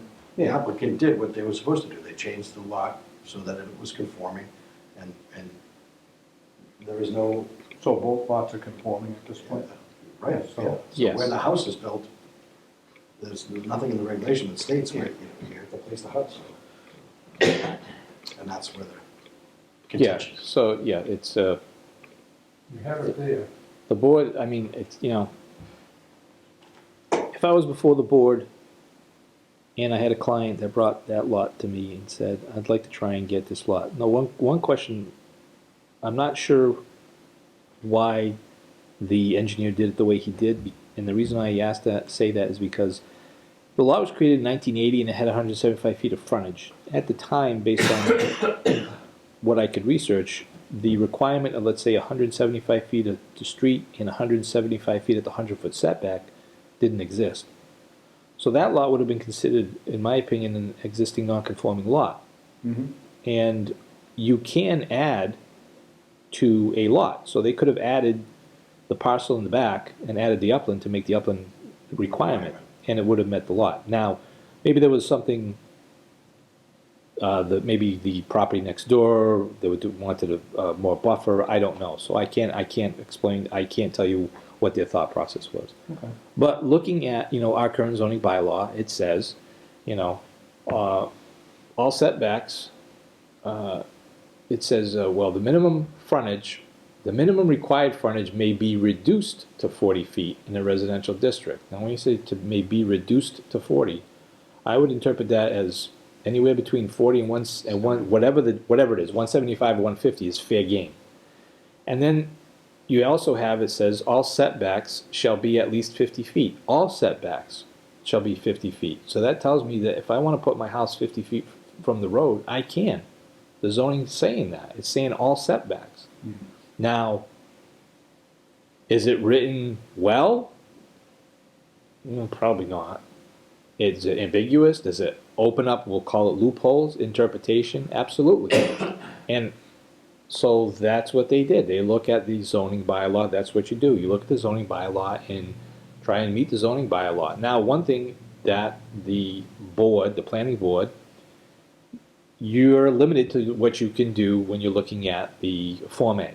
It's right in the subdivision control law. And then in the end, you sign off. You're not saying that that lot conforms to zoning. That is up to the determination of the zoning enforcement officer. So that means when that person, if that person just chooses to pull a building permit, he could, even if the planning board approved the plan, he could turn around and say, I don't agree with it, and therefore I'm not going to issue a permit. Correct. So Which, that, for the record, conveniently, the letter that was written and submitted to the board was not CC'd to the, just for the record, it was not CC'd to the zoning enforcement or building office. It was select board, zoning board of appeals, board of health, and the town planner. Yeah, but can you bring up that lot for 1 second? I think I get the reason for why he's doing this, but I don't necessarily agree with it. So if you look at that lot, right, the one on the right, right, by virtue of the Wetlands Protection Act, right, and the local bylaw, that lot shouldn't have been built on. So the only way they could have done it was to get a variance from the Zoning board? Conservation not Commission. really. If they, No, from the Conservation Commission. I think if they had left that lot in the configuration it was from Right. 1980 and then added backland, Mhm. because the zoning bylaw, when it comes to upland, it doesn't say contiguous. Mhm. No, it doesn't. So- We talked about that. Right, which was one of the amendments in one of the articles that wound up dying on the vine, which was gonna correct that, Yeah. which would have then, if that bylaw existed, then they wouldn't have been able to do that lot, because right now, the bylaw reads is I can patchwork together uplands all over my lot Right. to make it. Was that the reason Article 32? Yes. So now, my point though is the reason that he's got his knickers in a twist is because you created a buildable lot, right? Not you per se, but that buildable lot was created, but according to conservation rules, it couldn't be built on because under their rules, you can't have, the land has to be contiguous upland under the Wetland Protection Act, right? So, it does, at least because of our zoning bylaw. Right, it has to be contiguous with what's in the back. So the size of that lot is okay, but you're looking at a 100-foot buffer from the edge of the C-19. It just takes away the ability to build on that lot. Right? Am I wrong about that? I haven't really looked at it a lot. But Well, I'd say that the zoning bylaw, which is what creates the lot, Yeah. says that the upland doesn't have to be contiguous, so they don't have to touch each other. Right, I understand that, but there's two bylaws that we're talking about. I'm talking about the wetlands bylaw, right? But the question becomes, which one Which one supersedes? the other? They don't supersede each other. So you can create that lot under planning, right? But under the Wetlands Protection Act, they can't use it because, When you're they saying, would you're have to saying get a two different, but variance. you're saying the Wetlands Protection Act, or you're saying the local wetland bylaw? Both, right? So, under the local bylaw, that back upland can't be used for the size of that front lot. And I believe that's true under the State Wetlands Protection Act. Which No, the would, if that's fact, which would bring the point out that, yes, the board has no teeth to stop the creation of the lot, but it will never be built on, good luck bringing us Well, to the. it should. But, unless people are paying attention to what, the Wetland Protection Act and the local wetlands bylaw calls out to, I'm just saying, I think that's why Frank is writing this letter, is because he thinks that you've created a lot that someone can actually build on, but they can't because of the Wetlands Protection Act. Or they shouldn't be able to. Could they request the overland permit to the back area? No, because, it says in the rules that all upland has to be contiguous, right? It doesn't say that in our bylaw for the creation of the lot. Right. But under the Wetlands Protection Act, it says that uplands, in order to be counted as uplands for the sake of creating a residence there, it would have to be contiguous.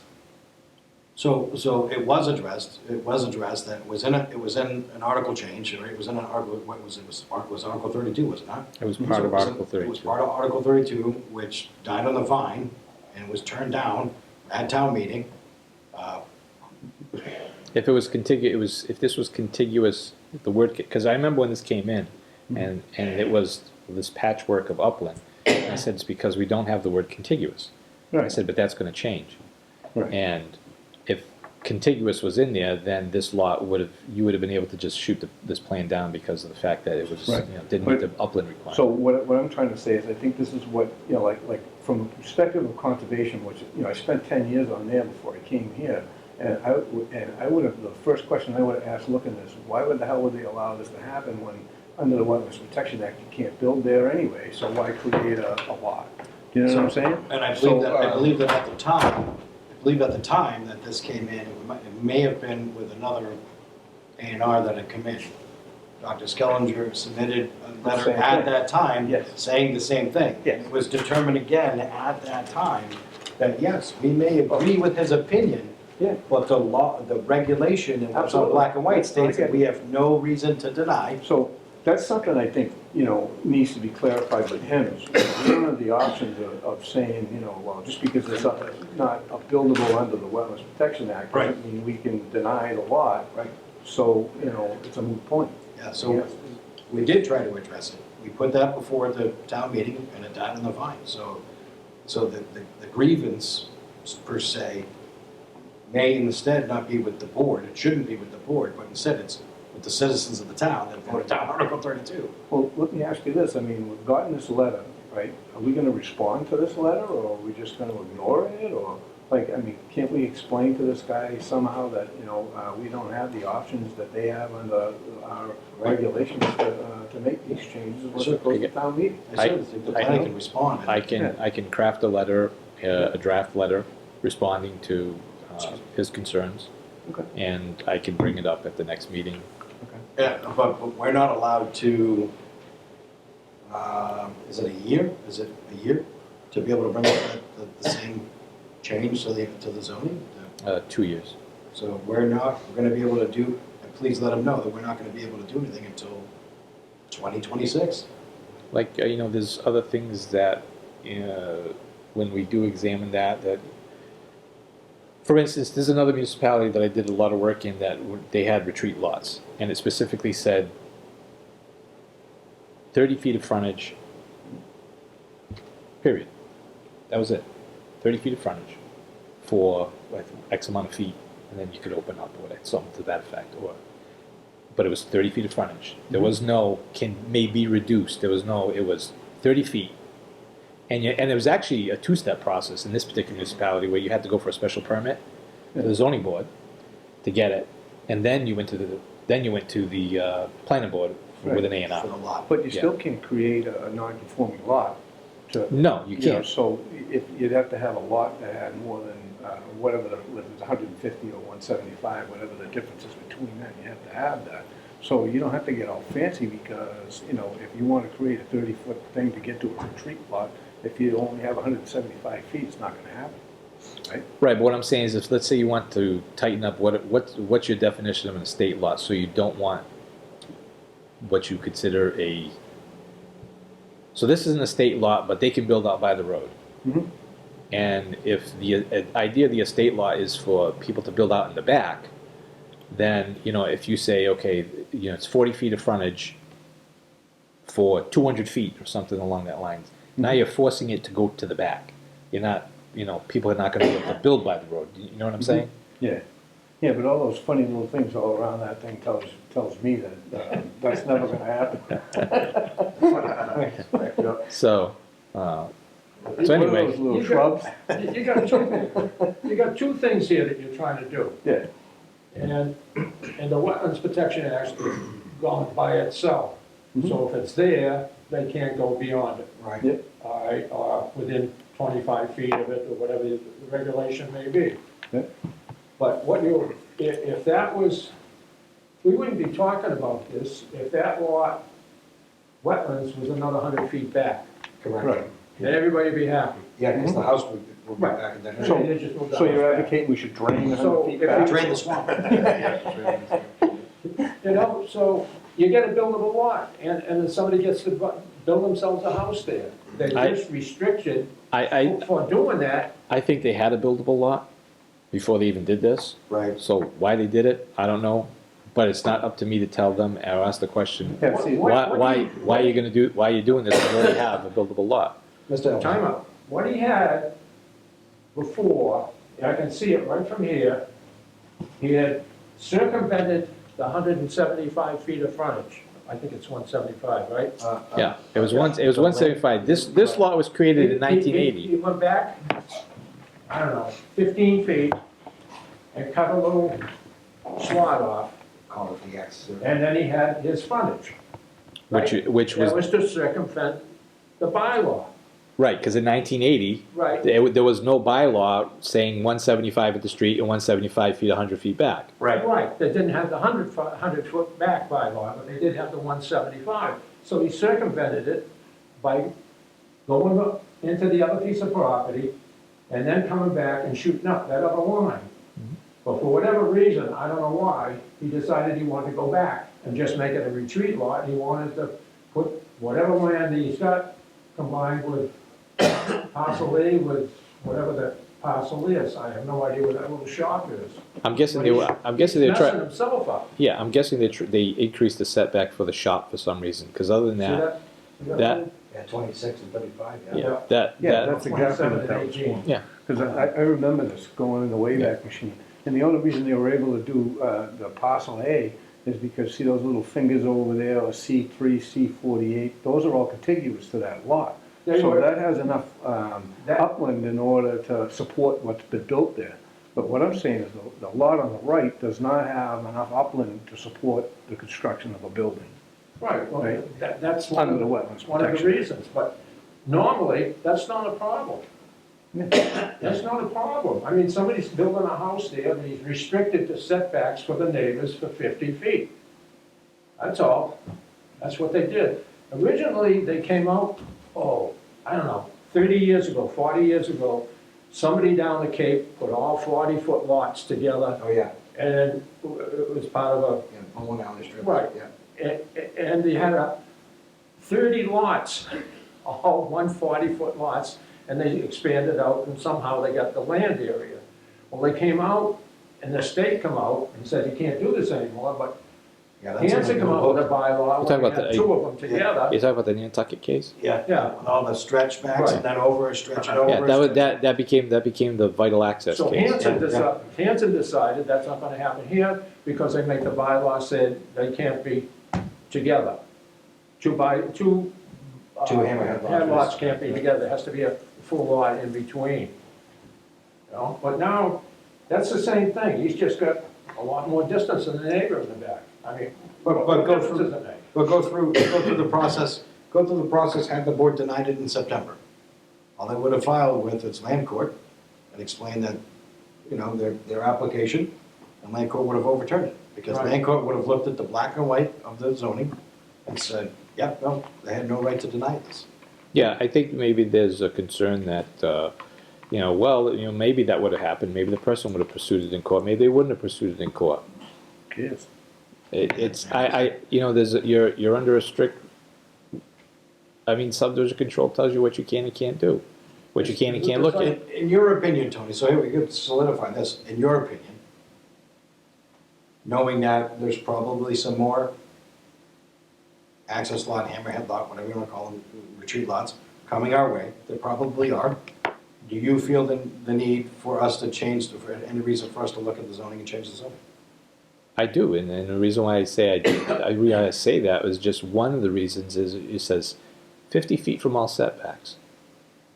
50 feet from all setbacks, if I'm, as a land surveyor, I interpret that as I could put my house 50 feet from the front yard, Front end, yeah. side yard, or rear yard.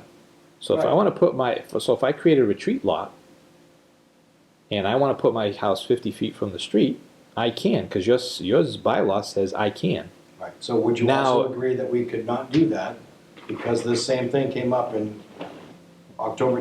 May town meeting in 2022?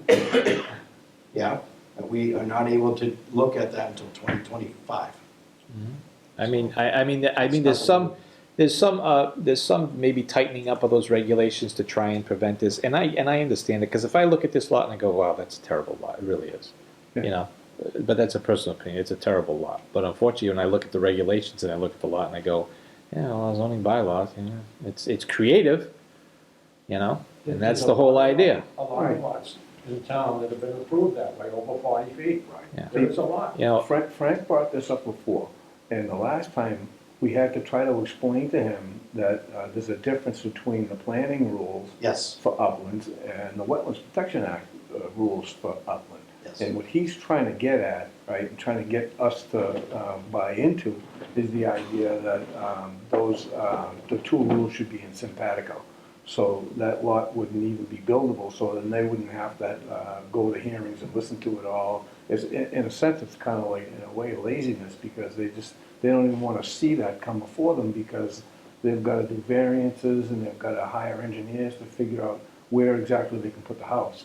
And based on what I can see, it's going to be pretty close to the road, right? And so that number for the upland area, right, doesn't exist. That number is incorrect according to the conservation, right? So there isn't enough upland there to actually build a house.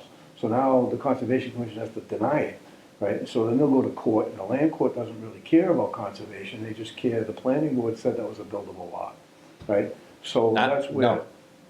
Planning board doesn't make that determination. No, they don't, you're right, but, You you know, don't. from these guys' perspective, that's what they're seeing, is like, you know, we've allowed somebody to create this lot, right, to build a house, but under the Wetlands Protection Act, they can't. So, you know, you can see where their dilemma would be, is like, why are we approving lots that can't be built on? And we tried to address this, I know, and our I get article it. died on the vine at town meeting, so we've done, But that isn't what the law says. now we're bound by 2 years. The law says it's a Form A lot. Right, And you yeah, have no, to- I get you that, have I'm not to arguing approve that. Yeah, right. Yeah. It doesn't say you have to have So conservation. his All the other grievance, stuff. should be not to issue a building permit. Wait a minute, Right. go through the Sorry. process of going to the conservation, and conservation is gonna deny it. Right. Yeah. That's the law, that's Because the that's way what- it's done. Because that's what their rules say, Right. and they got to go by their rules. Right. And to expect that we have to follow the same set of rules as them is not, you know, I mean, would it be better for everybody? Probably. It would actually be better for the person who makes the mistake of buying that lot, only to find out that by the time he's done, he's gonna have to do all kinds of, Can't you build a know, house. yeah, well, he would be able to, but he's gonna have to do all kinds, he's gonna have to replicate wetlands in different spots. Yeah, And it's litigation. It gets to the point where, like, why have you done this to this poor person who bought this lot? Because they have no idea. Right. Because no one in the closing is gonna say, see those funny little squiggly lines in the back? They're gonna be a problem for you down the road. You So know, the and that's where point, real the point being that Yeah. it's the writer of the letter's point that why, you know, or assumption or accusation, why are we kicking the can down the road? Mhm. This point came up, exactly the same point came up with the recent application of a subdivision on County Road. It was the same letter, it was the same address, and it's the same point with another A&R that we had. Why are we kicking the can down the road? And the answer is the same. We're not kicking the can down the road. We have no teeth to be able to deny based off the rules and regulations. So it's the same. It's very much the Well, same. you know, But And when we try to do it, we take When it. when you buy land, or anything, and John knows, it's usually subject to getting a permit. Mhm. So, all they're gonna do is waste their time, but they're going in and gotta go in, they gotta go through the process. Right. Even if you have a regular lot that's got 100 acres. Right. You still have to go in, and you It's the same still have to process. delineate everything. Right, and, you know, Don makes a good point, is like, you know, when the person purchases that lot, right? If they have a good lawyer and a good title, and everybody that's dealing with the process is gonna be the first one to say to them, Yeah. is like, you need to go have a conversation with the Conservation Commission to find out if that lot's even buildable, and your PNS should say, if I go back to conservation and they say I can't build anything, I want my money back. And they should be entitled to get it back. But, you know, this isn't our problem at all, really, because we're following the regulations. And another thing, the bank won't give them financing unless they got a permit, Yeah, you know? yep, So there's a lot of protected areas there. yep. So I don't really know if we need to, do we need to respond? We could. I don't think you need to do anything myself. I think it's a learning curve for Well, everybody. Yeah, I mean, you know, it could be something I mean, simple as, Dear Dr. Frank Skellinger, you're not as smart as you think you are. I mean, I've had, addressed this. I mean, I've had in-house You're gonna tell conversations. Tony to do that. I've had in-house conversations, I've had in-house I'll tell conversations Frank with them, myself. you know, and I explained to them, I said, you know, they're limited to what, you know, should we tighten up the zoning bylaw to maybe make it a little tighter? Sure. Like I said, you know, if I look at that lot and go, yeah, that's, you have to get creative, but We can't do that unfortunately, until 2025. but the bottom line is, that's the whole idea of the, and I've said it before, is you tell an engineer, land surveyor, you can't do that, and we go challenge accepted, and that's what we have, our job is to try and get something that will meet the bylaw for your client. Yeah, Hmm. yeah. And our job is to also look at the bylaws and say, okay, this is what we think it says. And then, you know, Motion to cancel. So duly noted, Mr. Skellinger, thank you for your letter. We're on the same issues before. The town planner will reach out correspondence. I have What do you a, think, Tim? Thanks for your input. I have a second letter that just came in, and this is from the United Cape Cranberry Inc., ADGA Realty LLC, 313 Plymouth Street, Halifax. This letter was CC'd to us. It is actually addressed to Phil Clemens, Chairman, and members of the Board of Hanson Conservation Commission, but we were CC'd on it. Subject, preservation of water rights and protection of local agriculture. Dear Chairman and members of the Board, I trust this letter finds you in good health. I am writing to express my concerns regarding recent conversation put forth by the environmental activist group to drain the pond adjacent to our local farm, Indian Street Cranberry Bog, 8 United Cape Cod Cranberry, Inc. As the proprietor of the farm and holder of water rights to this pond, I believe it is imperative to shed light on the potential ramifications this action could have on our agricultural operations, the town, and the local wildlife. Our farm and cranberry operation have, excuse me, have been dependent on the water from the mentioned pond for generations, playing a pivotal role in sustaining our crops. Any disruption to this water source would not only jeopardize our agricultural output, but could also lead to significant economic losses for our farm and the community at large. While we acknowledge the noble intentions of the environmental activist group, it is crucial to assess the holistic impact of draining the pond. The potential consequences on local agriculture, including ours, should be carefully considered. Additionally, the pond serves as a habitat for diverse wildlife, contributing to the biodiversity of our town. Its preservation aligns with the broader goals of environmental conservation, ensuring the well-being of both flora and fauna in our community. I propose that instead of draining the pond entirely, we collaborate on finding sustainable solutions that balance environmental concerns with the needs of local agriculture. This cooperative approach would not only safeguard the interests of our farm, but also contribute to a harmonious coexistence between conservation efforts and agricultural practices. I kindly request an opportunity to present our case at the upcoming committee meeting, where we can discuss the specific details and potential alternatives that may address concerns of the environmental activist group without compromising the vital water rights of our farm. Thank you for your time and consideration. I am hopeful that together we can find a balanced and mutual beneficial resolution that preserves both the environment and the livelihoods of local farmers. Sincerely, Emil Tea Jr., Civil and Environmental Engineer, Project Manager, United Cape Cod, Cranberry Inc., and ADGA Realty LLC. So that was, again, directed to Mr. Clemens, but we were CC'd on Well, it. you understand what that's about, What right? pond is it? No, what's gonna happen is, there's the state is considering, along with, where the fireworks site is, right? There's a dam there, and there's a dam at LZ Thomas. Well, they wanna open up the Indian Head River. LG Right. Thomas? Not so LZ Thomas, the Thomas Mill, I'm sorry. Correct. So, what they wanna do is take that dam out, take that one out, the one down at, the fireworks site after they finish cleaning it up, and all of the dams all the way down out to the ocean, they wanna take them out. Yeah. And if they take the dam out at, the Thomas Mill, we all know what's gonna happen, it's gonna revert back to a river like it was from the beginning of time.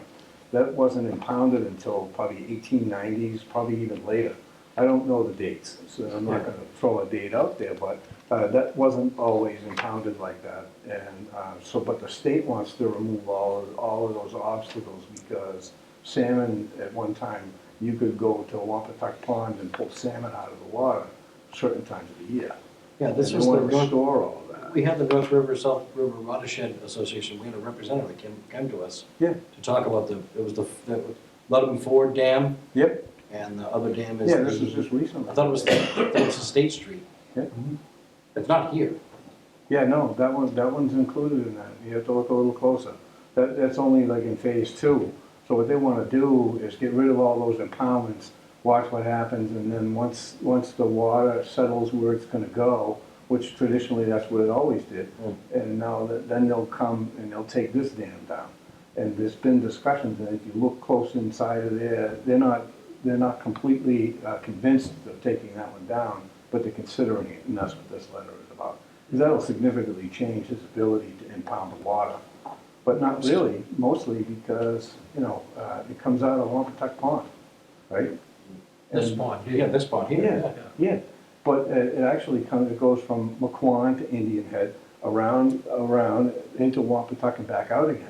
So there'd be Right. no, So stuff broken there'd be no, on the if you took that dam out, right, and that water drained down, right, it'd still have a source of water. There's still because- water there. Yeah, and it's But still it's gonna just a come little through there. brook then. Yeah, it's not- Just like it is on the other side of Yeah, the because, dam. Wampatuck legally, according to like conservation regulations, state regulations, is not a pond. It's a river. It's a riverine, it's a mill pond, which, if you look up mill pond, it's just a riverine environment. So there's literally a river running through the middle of that pond. No, there's no river. Oh, there It's a is. stream. A stream, Small river. yeah. So whatever it may be, but, in certain years, it would extend all the way out, right? So it would get pretty big, because it's like an oxbow. That woman came Yeah. from that water source, Yeah. came here Yeah. and told us that they're gonna start with the forge, they're gonna start with the State Street Mhm. and come up. Work your way up. Yeah, but they haven't said that they're gonna take the one at Forge. I mean, what's the Forge? The Ludham. drink water one. Yeah. Let them Right. forward pond. But I went to the Let 'em meetings. forward dam. And they're doing it ass backwards. When you take a shower, when you got dirt all over you, all right? And in this case, it's the same thing as to being polluted with lead and other things that are in there from the fireworks Fireworks itself. site, yeah. And it's on a cleanup. So if you were going to clean this up and get rid of the dams, wouldn't you start at the top Work your way down and work your way to down? collect the contaminants. But they're not. They're starting at Forge. They want to start at Forge, clean that up, go up to the next one, which would be the one on Rivers, Water Street needs some work. There's still stuff in there. And handle it. In Hanover. Yeah. And then the next one up on Hanover, which is on part of State Street. And then eventually go to the dam, and then they'll eventually come here, because she said that they were gonna take this one down. Okay. Well, yeah, they brought that up, but, There's no need of it. you know this and they know that, and you've got guys with doctor in front of their name and a bunch of, ASPCA at the end of their name, whatever it may be, right? And these people are supposed to know what they're talking about. That's not always true. Right. So, the reality is they have public comment periods, so, it's not like you're gonna come and, you're gonna drive by and go, what the hell, they're taking the dam down, There'll have to be all kinds of hearings, and conservation hearings, and all kinds of stuff before any of that ever happens. Yeah. So this guy's just trying to get ahead of the curve on it. So now, he's the Cranberry Grower that's Behind it. So, off of 27. yeah, though, they have water rights. Yeah. And I looked this up because of the whole Thomas Mill debacle that went on back in the past. So, water rights isn't ownership of the water, it's the right to extract so many gallons per year from it, or whatever the original agreement was, but it doesn't give them the right to say, you can't take the dam down Right, I got you. because we have rights. It's like, you have your rights, even if we take the dam down, you still have your rights. Does that make Okay. sense? Yeah. So, but anyway, this is a way off topic, so I'm gonna stop. No, that makes total sense. Yeah, it's getting late too, it's almost 9 o'clock. I have a job to go to too, so. Motion to, So I'll keep the rest of it, I'll keep the rest of it short. Some of this stuff we can just kind of get through quick. So the fiscal budget for 2025 for the planning department is going to total out at $128,754. We were asked to level fund. There was a couple of line items that I reduced by a couple of dollars. And the salaries are fixed, right? correct. And so, and when I say a couple dollars, like, advertising, by $50, and there was one other one I reduced by like 50, I think it was, membership dues. Yeah, membership dues. It was set at 1,000 and it just was, way too high.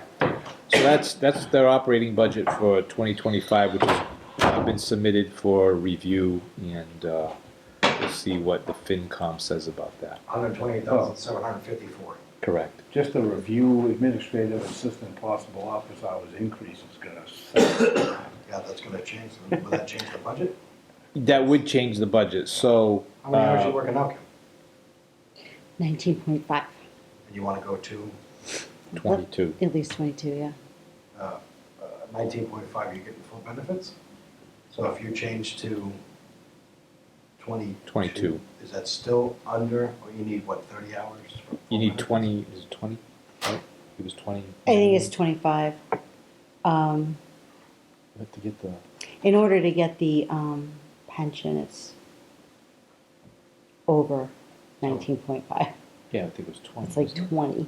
20. So if your hours change to 20, you're gonna get the pension, right? You have to pay into the, Mhm. and then anything over 25, would you be applicable to benefits? Correct. You had it right up, What's the request, Tony? right? Did you little write up? I did my little write-up. Okay. So, was there. I had Kim just do a little write-up, and I'll have her email it to the board, and we can discuss it at the next Yeah, hearing. it's actually it's in your packet. So, okay. Just read it to us? No. Fall asleep. Sorry. Is this the planning board economic, no, that's administrative. Yeah, Yeah, that's, Yeah, These are the added tasks? these are, at the beginning, it's the day-to-day tasks, and then the procedures that are needed to be Yeah. completed Since you started, which was in May, first, May of May 22. 1st, 23 3. this year. I've only Uh, been here 23, since sorry, May, May yeah. of 23, I'm way off of my calendar. So since you started May of 23, under the job description that was presented in May of 23, what's changed? It's, I think what happened though, it's not that it necessarily changed, it's just that, there was an article that was brought up back in 2018 to try to, have the, position back to full-time Yep. because of all the details that are required for Yep. the position, but the budget wasn't there, so it wasn't approved, so, if you take the moment to really on the third page and the fourth page, it gives you the job description, more specific of what the job description, daily tasks and come up, but it's, If I could add, Mr. Chair? Yeah, absolutely. So, with Kim going to 22 hours, what's happening basically is, with the addition of the Economic Development Committee has a robust agenda. Yep. And with, So that's been an add. which is gonna add, we're talking about, the PSA, Yep. reaching out to businesses, so the assistance there with the EDC, and also just the fact of the additional, we have a total of 5 grants that I'm running right now, and obviously going after more. So the, having Kim in the office for at least 2.5 more hours would be beneficial to myself to Yep. be able to assist me with, some of the day-to-day operations and tasks that I could give her to do. We're not looking to do the full-time, 35-hour thing. We're hoping that if we could at least get a 2.5-hour increase to 22, that would be a beneficial, be a benefit to this department, also the Economic Development Committee, and would hopefully be a minimum impact as far as costs to the town. So, do you mind if I speak about this a little bit? So I have some thoughts, and I know back at one time, the position for planner conservation was bifurcated, slashed in half, one of each one. And it never really worked out really well. But the thing that I think people are missing and don't understand is that your position is expanded in scope beyond just the planning board, right? The Economic Development Committee is an entity unto itself, requiring your resources as well as your assistance. Yes. So that wasn't planned for in the original discussions that went forward. So just by virtue of the desire for them to have you do all this extra stuff with your new position, right, that creates more work for your assistant as well. Yes. And I don't think that was thought about at the time. It was discussed, but it was discussed, but- yeah, well, we'll see what the impact is. Well- So we're at that point now. Yeah. We're seeing what the impact There is definite impact. I know, everybody's first thing blushes to say, wow, we're difficult economic times, we can't afford it. You can't afford not to. You can't afford not to, Because- right? Yeah, and, we can make that argument easily because we sit here and we see it all the time. Penny wise and pound You know, foolish. Yeah, but, the broader world doesn't really understand that by expanding Tony's scope, you're also expanding his administrative assistant. And to be honest with you, you should be at 40 or 35 hours like everybody else. And Are that you would be, applicable to doing 35 hours? Yeah. I mean, if it was possible, sure. Mm-hmm. But I'm just grateful for anything additional because it does help out in the long run. But there's a fine line, out of respect for your livelihood, the hours that you're putting in, and what you're doing. There's a fine line between, I'm just gonna put in a couple extra hours, as opposed to, no, I'm putting in more than just a couple extra hours. And there are other people, out of fairness, there are other people here that are putting in the same amount of hours, they're getting full-time benefits. So penny wise and pound foolish, I don't have any problem fighting for the right hours, the right benefits package, and the right respect out of the department, and have somebody argue with me that we don't deserve it. We know the proofs of the pudding to be able to put that point forward. Penny wise and pound foolish, we just went through this exercise with the planning position. Why are you going to, stifle that to have the person say, well, fine, forget it, this is not only employee, okay, this is the small, I'm gonna ask now through my collective bargaining agreement, I'm gonna ask now to whittle this down to what can be put into 19 hours. That's another point I wanna try to make, was that, is there any concern that we need to look at this with the collective department? That would be, obviously, personnel board to be able to look at that. So couldn't we? If the meat's on the potatoes for us to be able to get a full-time planner, which we have, and a full-time planning administrative assistant, I don't have any problem fighting that fight. Right. Because we deservedly think, we know it's deserved. So that leads me to my question is, should we ask the chairman and someone else from planning to go before the wage and personnel board? Yeah. Because, if you look at this description, right, anybody with any sense who's ever managed people would take one look at this thing and go, you could do all of this in 40 hours, and you say, no, I'm only doing it in 21. Yeah. Yeah. You're making a pretty good argument. What does the town budget look like? Yeah. What? What does the town budget look like before we start?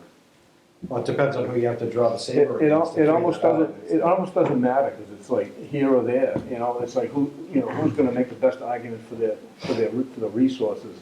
Well, And, if I may, out. Mr. Yeah, Chair, next plan.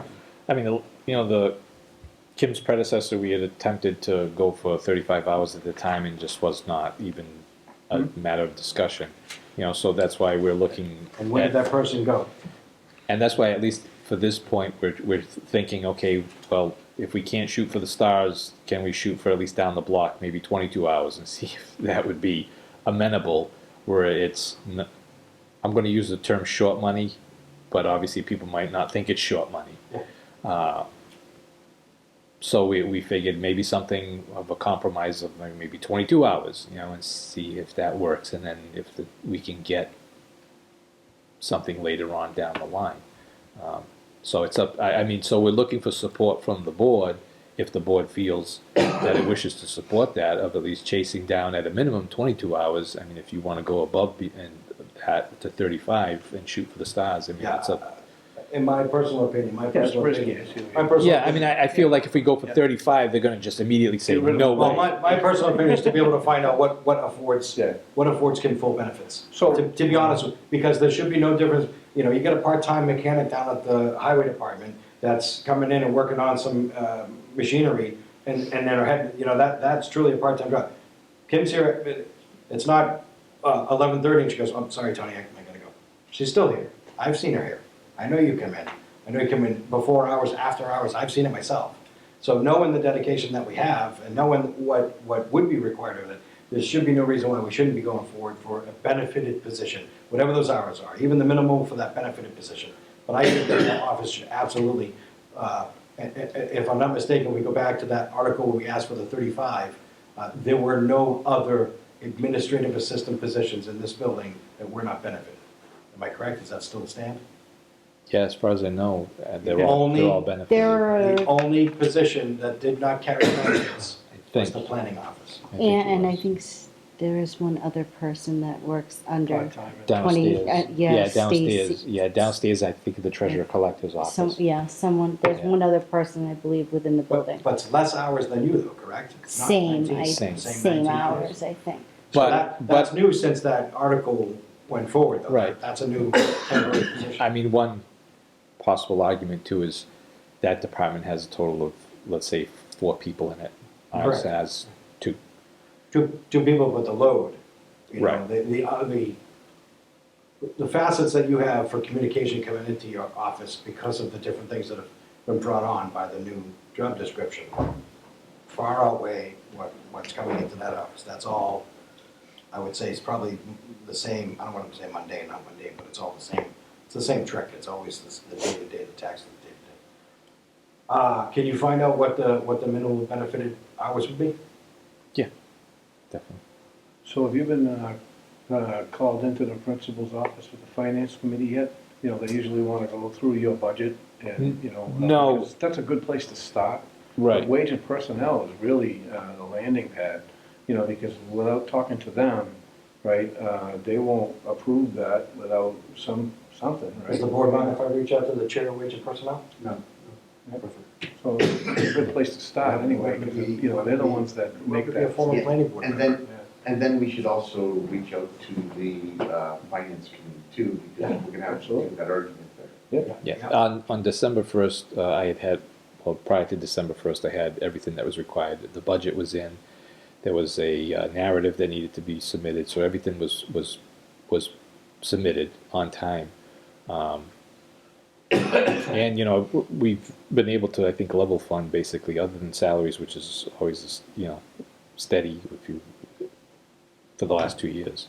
But the change in wage for 19 hours to, say it's a 25-hour benefit position, I agree, I understand that there's now, the acquisition of benefits for the member, but, what are you talking about? 0.04% of the total budget, you know what I mean? That's penny wise, pound foolish, Yeah, you have our support, Thank you, absolutely, 100%. thank you very much. I'm just wondering if there's anything through the collective bargaining contract that there would be any concern, whatever that would be. Well, we'd have to run it through Yeah, it's through gotta the go through that union vetting anyway to process, find yeah. out. Yeah. Are you afforded OT? Time and a half pay? It's not, it's I not, the don't get budget is that. not happening, right? I have to Yeah. use comp time, Yeah. if, so like for tonight, Are I- you in the union? yes, yes. Yeah. But there's no overtime So you within accrue our, comp time? pardon me? You accrue comp time? Correct. So is that mentioned in here that you have to attend the meetings at night? It's Yes, in Yeah. there. So now, so you must have boatloads of comp time, No, would you have to take it? within the month or the, which is a detriment to the operations of the planning department. So for instance, let's say we're wrapped up at 9:30, so that's 3 hours. So on, let's say Thursday, if Kim said, okay, I'm gonna use that, so she comes in for 1 hour. 1 hour. What's the, Or she could split it up, you know? Right, I mean, I could split it Split it up, up. She doesn't but have to use it on the same day, she could split it up. or you get your full-time hours and this evening's incorporated in your schedule? Right? That doesn't make any sense, and then Tony That's for the approved rest that, of doesn't, for the rest of the full. thank you, it doesn't make any sense. They have Tony's Tuesday putting this, night, yeah. and then they have Friday, most of Friday off, or all of Friday off, right? Let's go to the two departments and then figure out, once you get the information there, let's figure out how to move forward with that. Yeah, Because it's absolutely. gonna have to be a WWE match at town meeting. We were looking, We've had was, all these arguments before, I'm sorry. well, we were just looking to throw it out there to the board and see if the board has support for it. I think that's loud and clear. thank I you. think you've made a good case with this document, because, like I said, I look at it and I think, this looks like 40 hours worth of work, and Yeah. you're doing it in half that time, so they're getting the benefit of the bargain already. And, I'm not yeah, I don't know, yeah, that's a lot of stuff to do in one day. Oh, yeah. So, MMA conference, Mr. Kemet has been signed up. And now This we, martial arts conference, nice. yeah, and then we have 2 invoices here. What's your cage name gonna be? That we sit signed. Could you please pass those? Those days are over for me, Joe. And while you're doing that, Mr. Chair, we'll just for a review, quick review of the goals that the planning board had set at the beginning of 2023. Was create additional affordable housing, so sort of working on it. Revisit and close out existing outstanding subdivision projects, which I have been in touch with various developers, and I think if in 2024, if these developers are not going to be responding, that we may look, if the board approves so, to start going after the bond money. Okay. The downfall is it seems that the bond money winds up in the general fund, so.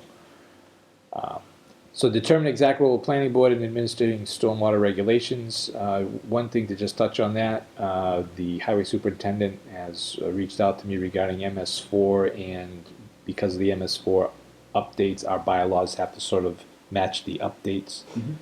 So he's looking into getting a proposal from a consultant who's been doing the MS4 and about creating those bylaws, or depending on the cost and what is involved, doing it in-house through our office. Review earth removal regulations and clarify procedures, so we just sort of looked at that. Examine planning board role in becoming special permit granting authority and site plan approval in line with the surrounding communities. McQuan Street tip, still in the works regarding getting the monies from the Commonwealth, where they've had approved $100,000. I heard scuttlebutt that items like that may be recalled. Don't know how that works, but So what's gonna get recalled? so basically all the money that sort of went out there for, I'm going to use the term earmarks, let's say, Yeah, because of a certain crisis that's taking place. The state is seeing that they're bleeding money to cover that crisis, and that they're trying to see of any ways of sort of grabbing any money that they can to help cover that crisis. Must be a second language crisis? Meet with water department for a status of existing town water supply. I think that's one I'm not sure that we've touched on. So what I'll do is in January, we'll try and create a 2024 goals, and so can I just mention, going back to that document, right, that you just showed us about, future things that you need to do, right? If you look at, the fact that you're gonna have to do all kinds of work for the highway department's needs to have things done for them, right? that should be included in. Kim's description. Kim's description of the things that she needs to do, because she's gonna be intimately involved with that process, right? So, there's another reason to increase our hours, because if we're gonna be assisting the highway department in, stormwater management, then you guys should be getting the credit that you deserve for that assistance, financially and, otherwise. No, it's the same as what we Just, did before. Yeah, no, I hear you. Because he wastes directly for us. Yeah, correct, yeah. It was, We make the determination of where he's going. that's correct, it was reinforcing all that. All right. Yep. Good. So in 2024, we'll create some, we'll go back and tackle 2024 and set some goals for that. Invoice for $21,022.37. This is in regards to site plan review. Any questions in regards to that invoice? I believe that amount, Mr. Chair, is for the grant for the pedestrian improvements. What I wasn't under the realization at the time is that the state does reimburse the town. Yep. And then we pay for Dantas.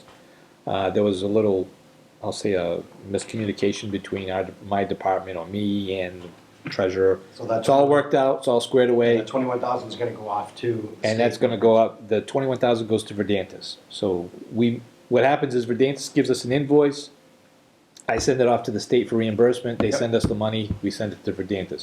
Doesn't it say Delta on there? It just seems to be easier, it just seems to be easier if the state would just send it to Verdantis. But that's the way it works. Chain of custody. Yeah, and so, And that's another invoice for $179 for WB Mason. Office, that's what it is. we were able to get Kim a nice chair on sale. Nice. Her chair kept collapsing. That's always fun. You didn't agree to that? You gotta learn how to do that. Should've just come down here and taken one of these chairs and replaced it with the other. And that is all I have this evening. And I'd just like to say I wish all the members of the board and Kim a happy holiday. Hope it's a Same to you. happy, safe holiday. And I look forward to 2024 and tackling. Any board members have anything for good of the order? No, motion to. No, wait. The chair would entertain a motion to establish the next planning board meeting to be Monday, January 8th, 2024. So be it. Motion's been made by Mr. Ellis, Second. seconded by Mr. Benonato. Any questions in regards to that motion? Seeing none, all those in favor signify by saying aye. Aye. Opposed? Motion to adjourn. Carries 5-0. There's a motion to adjourn by Mr. Kevin, Second. seconded by Mr. Cohen. Any discussions in regards to that motion? You're done with that? Just slacking. Yeah. I didn't get the rubber stamp yet. Seeing none, all those in favor signify by saying aye. Aye. Opposed? We are adjourned at 9:18.